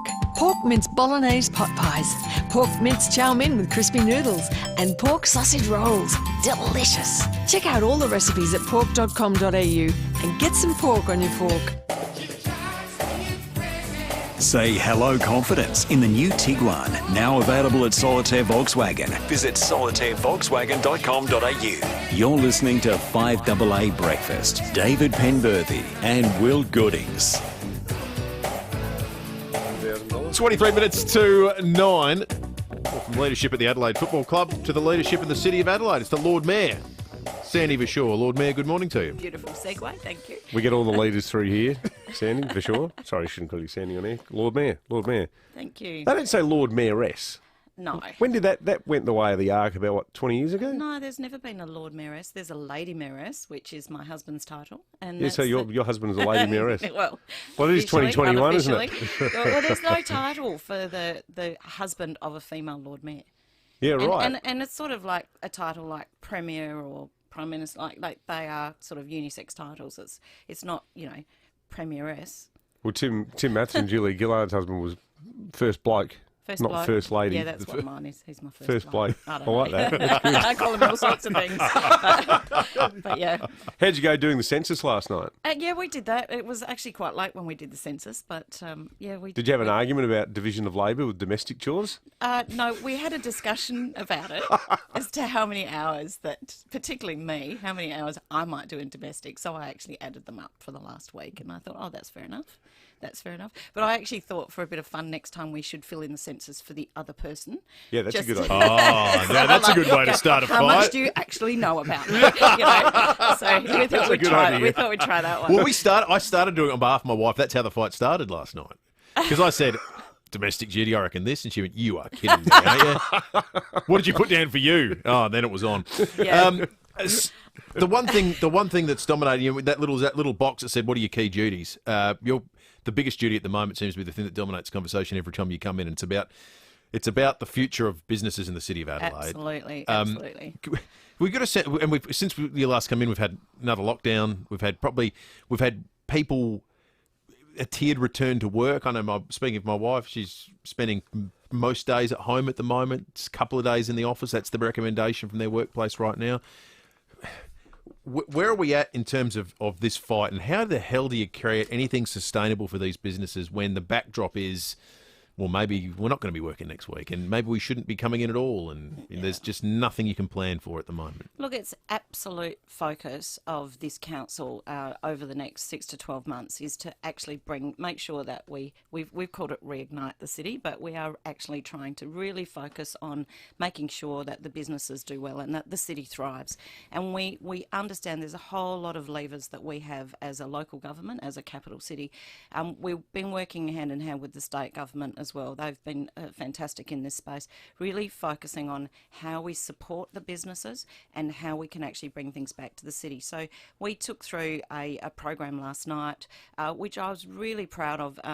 In the middle of the lockdown, on the Sunday, the executive got together, led by the acting CEO, Claire Mockler, and they went through each department, had to put forward something that they thought would actually really underpin what we are as a city. So whether it was looking after all the sectors, retail, hospitality, events, entertainment, and we just really wanted to see what can we do that is going to bring people back. So there was a raft of initiatives that went through last night, including free parking for a month in the evenings and on weekends. So that's going to support both the hospitality sector, the entertainment, but also the retail sector through Rundle Mall and all around the city. We've got expanding the hospitality by looking at outdoor dining expansions and parklets. We are waiving a whole lot of fees in terms of permits and applications. We've got a 2-month, I love this one, 2-month fee-free personal training permit, so they actually do their personal training in park squares and all through it. I mean, we've got amazing parklands and squares, so we're sort of hoping that we can promote that healthy lifestyle and wellbeing by getting at least another 10 personal trainers working in those spaces. We're streamlining and reducing costs for construction industry because, of course, they had to stop. So just to get them back up and help them, we've got city support packages for businesses, which means that if they're in trouble and they need help, we're working with Business SA and, of course, former Lord Mayor Martin Hazy. And we've been doing this actually since the first lockdown, and it's been fantastic. So there's 300 or 400 businesses that have contacted Business SA and working through all sorts of things, and particularly how to get their business online, but also financial, stress, working through budgets and all that sort of stuff, all the help that they need. We've also got, we're trialling an fee-free city for 12 months. So basically anybody, an event organiser who wants to bring new and interesting work into the city, we're not going to charge them fees, site fees. Obviously the remediation and things will still happen, but we are going to try and really take away that fee structure so that we can encourage people, and it just helps. It helps. Every little bit helps. Is working from home the killer, Lord Mayor? Because I can't understand why. There's no hard directive now to businesses in South Australia saying people have to work from home. I think it's become a bit of a largely unwelcome habit for workplaces. I think productivity will be down. There's no substitute for face-to-face contact when you're trying to work in a collaborative fashion. It just feels like there are so many people who aren't in the city who could be in the city. I think that work from home, I think there will be a percentage that will continue to work from home, but not every job can be ongoing, cannot be productive if they're working from home. And I agree with you. I think that nothing replaces face-to-face. And one of the things that we noticed, even as soon as you go back into the chamber, the discussions that happen as you walk in, it doesn't matter what the meeting is, as you walk into a meeting, there's a discussion, you have the meeting, and then the discussions as you leave the meeting, so when you're sort of debriefing and talking about what you might do next, have just as much impact as what was discussed in the meeting often. And then there's, you know, the corridor conversations that I call them, where we're actually, you know, there's a lot of things done just across the room. Oh, by the way, hey, while you're there, can you think of this? And those sorts of things, particularly people that are working in creative or knowledge industries, as we call them, they actually need that. They need that conversation. They need that face-to-face and those sort of things that are just happening on the spur of the moment. If it's not a transient moment in terms of working from home, if it is something that endures in some capacity and it's not 100% of what it was, but say it's 60%, then there are some obvious real challenges about sustainability of how we've come to know the city. But is the answer but possibly what was happening in the city anyway? Because if you look at the cranes in the skyline for the last 10 years, I sometimes wonder if I need to update the way in which the language I use about why people go into the city, because maybe 20 years ago it was, well, to work. But now it seems to be to live. We've got hotels. People are coming here for tourism. Yep. Is the answer then attracting more people to live in the city? Yeah, absolutely. We're doing a huge focus on residential growth in the city, and we set up the Adelaide Economic Development Agency at the beginning of the year, and their key focus is business, visitor and residential growth. They've done a lot of work in residential growth, and so has the council. So we're working through, again, what leverage do we have in terms of, you know, fees and rates and things like that to encourage people to come and live in the city.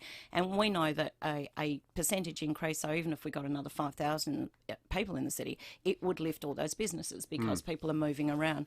But it does other things. It actually gives you this sort of great feeling when you're in a city with lots of people, and it's safer. So, you know, it has lots and lots of advantages. And we've got so many reasons to live in the city. And I have always believed that the cultural offering here, whether it's sports or arts, is exceptional. And you can do things and get that experience in the city that you actually can't get anywhere else. So, you know, there are some of the things that we're really focusing on. Everyone I know that, I mean, I can't ever picture myself not living in a western suburb down near the beach. That's where I've grown up. That's where I've always lived. But geez, if there's anyone I'm ever jealous of, it's family members I know that live in the city. All of them, it's a lifestyle that you just think. I lived in the city for 3 years fantastic. in Stephen Street, just tucked in sort of between the Astor Hotel and the Rob Roy. Yeah, we've heard about that. Yeah. There's still a folder there at the town hall. No, but the fact that you can walk to the market, like I used to work at the Central Market.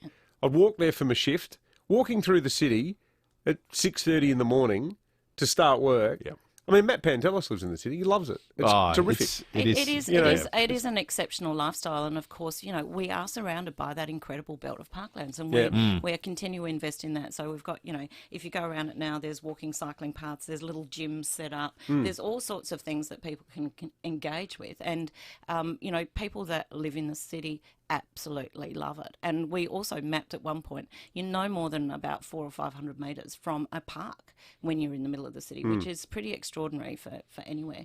And, you know, of course, you would have known that explosion of hospitality. We have got some of the best food and wine offerings, I think, anywhere in the world. Yep. And, of course, they're all close by. So, you know, you can actually have an extraordinary experience. Good I stuff. think that's the one. Lord Mayor, Sandy Verschoor, thank you very much for coming in. We'll catch up with you again soon. Absolutely. 13 minutes to 9. Now, we've been given some updates.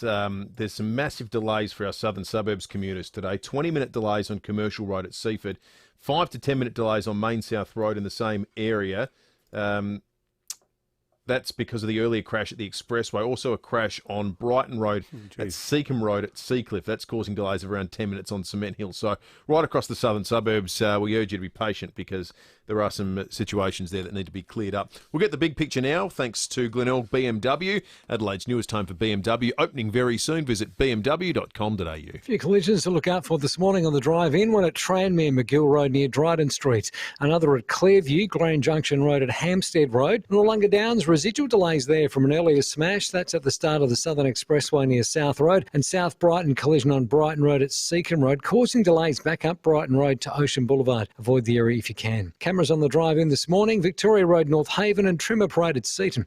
Upgrade to the latest 5G phones at Optus and get the best price guaranteed. Don't miss out on your new phone. T's and C's apply. Visit Optus in store or online today. Adelaide's most accurate traffic on 5AA. Hey Rachel, do Woolers have anything new in homewares we need to let our 5AA listeners know about? Yep, we add new homewares and gifts every week, which makes our stores so exciting. As exciting as Woolers furniture ranges? Absolutely. There's beautiful fragrances like Glasshouse, Main Beach and Cote Noir, handbags from Companero and Black Caviar, and of course, our gorgeous range of wall art. Come and see it for yourself at Woolers, Mount Barker, Richmond and Tanunda. The all-new Isuzu MU-X. Exquisite styling, exceptional tech and safety. And when it's time to get off the beaten track, it's exhilarating. You can go your own way. With extensive restyling, expanded off-road capability, plus 3.5-ton towing, the all-new 7-seat Isuzu MU-X is extraordinary. Search all-new MU-X. It isn't waste until you waste it. That's the catch cry from an amazing company called Eco Waste Solutions. Eco Waste Solutions is a hard waste recycling facility, not a dump, located at Williston. They'll take everything except hazardous waste and food scraps. They'll take your waste bricks, your mattresses, tyres, soil, timber, steel, concrete and more. Plus, if you pre-sort your load, you'll receive a 50% discount on disposal fees. Google Eco Waste Solutions Williston for more. My favourite thing to do at St Andrew's School is reading. I love coming to school and getting to try new things like viola. I love coming to St Andrew's School because I can make new friends. My school is all these things and more. It's what makes it one of South Australia's leading primary schools. Hi, I'm Carl, school captain at St Andrews. Book your place in our school tour this Saturday at 10 a.m. or Tuesday the 17th of August at 9:30 a.m. Just Google St Andrews School. You possibly won't find Australia's largest range of rollers, spare parts and accessories for sliding doors and windows at your local hardware store. I mean, I guess you could try, but nah. Instead of wasting time, how about you save time? Visit rollerco.com.au, because spare parts for sliding doors and windows is what we do. Our warehouse is full of them. rollerco.com.au. We'll get you rolling. You can trust 9 News is live and local. Weeknights at 5, nightly at 6. 9 News. Say hello confidence in the new Tiguan, now available at Solitaire Volkswagen. Visit solitairevolkswagen.com.au. You're listening to 5AA Breakfast. David Penberthy and Will Goodings. 9 minutes to 9. We'll go behind closed doors in just a moment. First, though, it's Fuel Watch, thanks to Glenelg BMW, Adelaide's newest home for BMW. Opening soon. Visit glenelgbmw.com.au. Petrol is all over the shop, and it's been a story this week for how high it is. Still in the mid $70s for most of the east, but there's some evidence that it's coming down. Elsewhere, $1.69 at the OTR on Prospect Road, Prospect. $1.59 on Military Road in Taparoo. But here's the sign of the discrepancy at the moment. $1.37 on the corner of Brighton Road and Diagonal Road, and $1.33 at the Coles Express on Yorktown Road in Elizabeth Park. So you can get there's a 40-cent spread on the petrol this morning. Worth driving around and certainly is. And getting yourself a bargain. All right, let's go behind closed doors. Thanks to Aussie Fast Transport Solutions, Interstate Freight, Distribution, Warehousing and local Adelaide couriers. Call Aussie Fast 13 13 64. And when we get behind closed 1395, Adelaide's 5AA. This is Andrew Brymer. And welcome back to the program with me, Andrew Reimer, on Interactive 1395, Adelaide's 5AA AM. And Interactive, give me a call on 822. And say what's on your mind, and generally speaking, I may not dump you even if you say something defamatory, but if you dare mention Jeremy's name, I'll cut cut you off as quick as a flash, because for some wacky reason, a few of us are scared to say the word Jeremy. Or should I say the J word.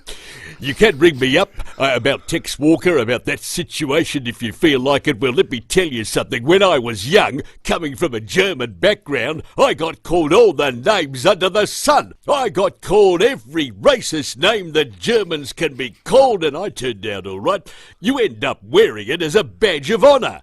So give me a call and let's all agree that racist attacks are okay, because I didn't mind them. But whatever you do, for God's sake, don't say Jeremy. Now, a lot of SMSs coming in about masks. Yep, let me tell you something.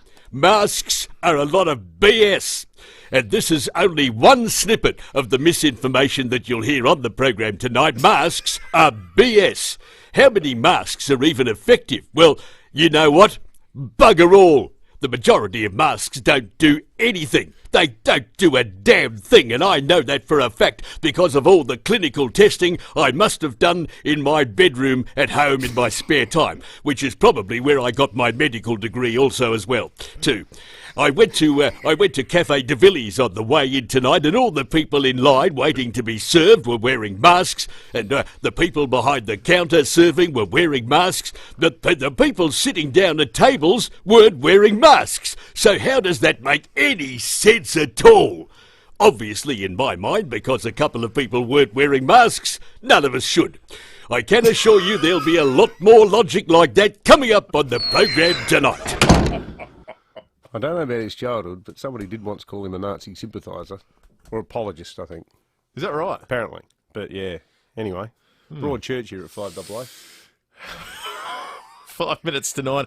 8223 is our number. You can text us too on the Telstra Storm Out Barker text line 0448 08 1395. We'll get to some of your comments in just a moment. The Barossa Valley is a great place to visit. You have history, wine, great food, nature, wine.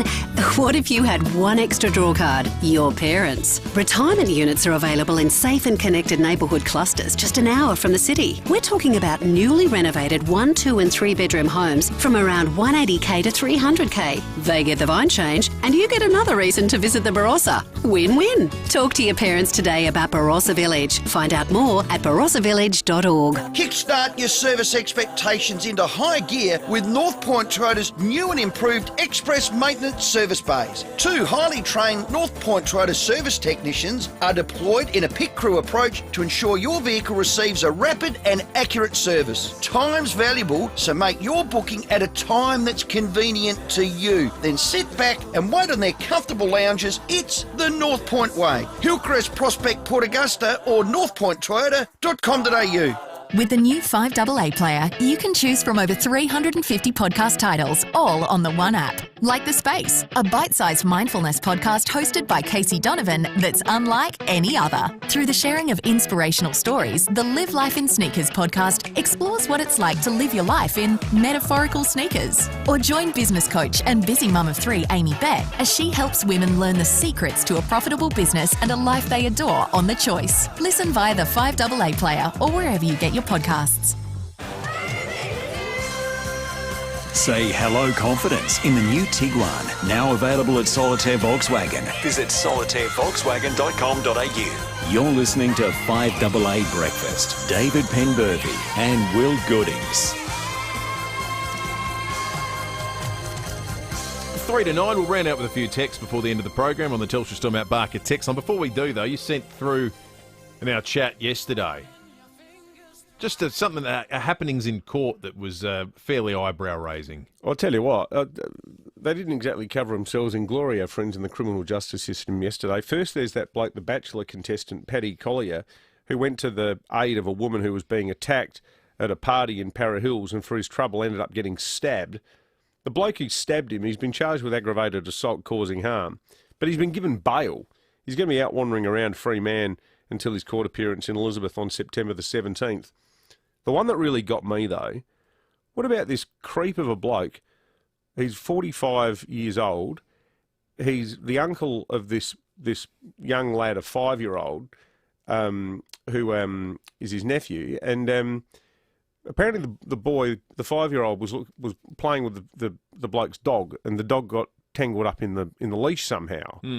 And the guy lost his bottle, and as a punishment for the boy not taking care of the dog properly, he strung the dog collar around a 5-year-old boy's neck and suspended him from the clothesline until his eyes bulged. Sorry to be so graphic, but that's exactly what happened. Hanging him? Yes. Hanging him? Yeah, to the point where the poor kid's eyes were popping out of his head. So then he let him drop down. Now, apparently this did no lasting physical damage to the boy. Imagine it would have done some pretty significant lasting psychological damage. This is what the judge said. He would have been terrified. You should not have disciplined him in the way you did. You went on well beyond what a parent was entitled to do to chastise a child.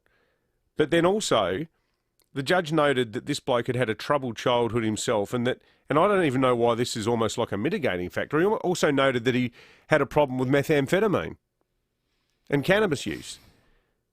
Can I ask you a question about all these things? No, just let me get to the punchline. Judge Boylan suspended the sentence, fully suspended the 12-month sentence upon the man entering a good behaviour bond, a $100 good behaviour bond. The fine I got for doing 56 Ks an hour on Old Mount Barker Road going to a plant nursery the other week with my parents was $222.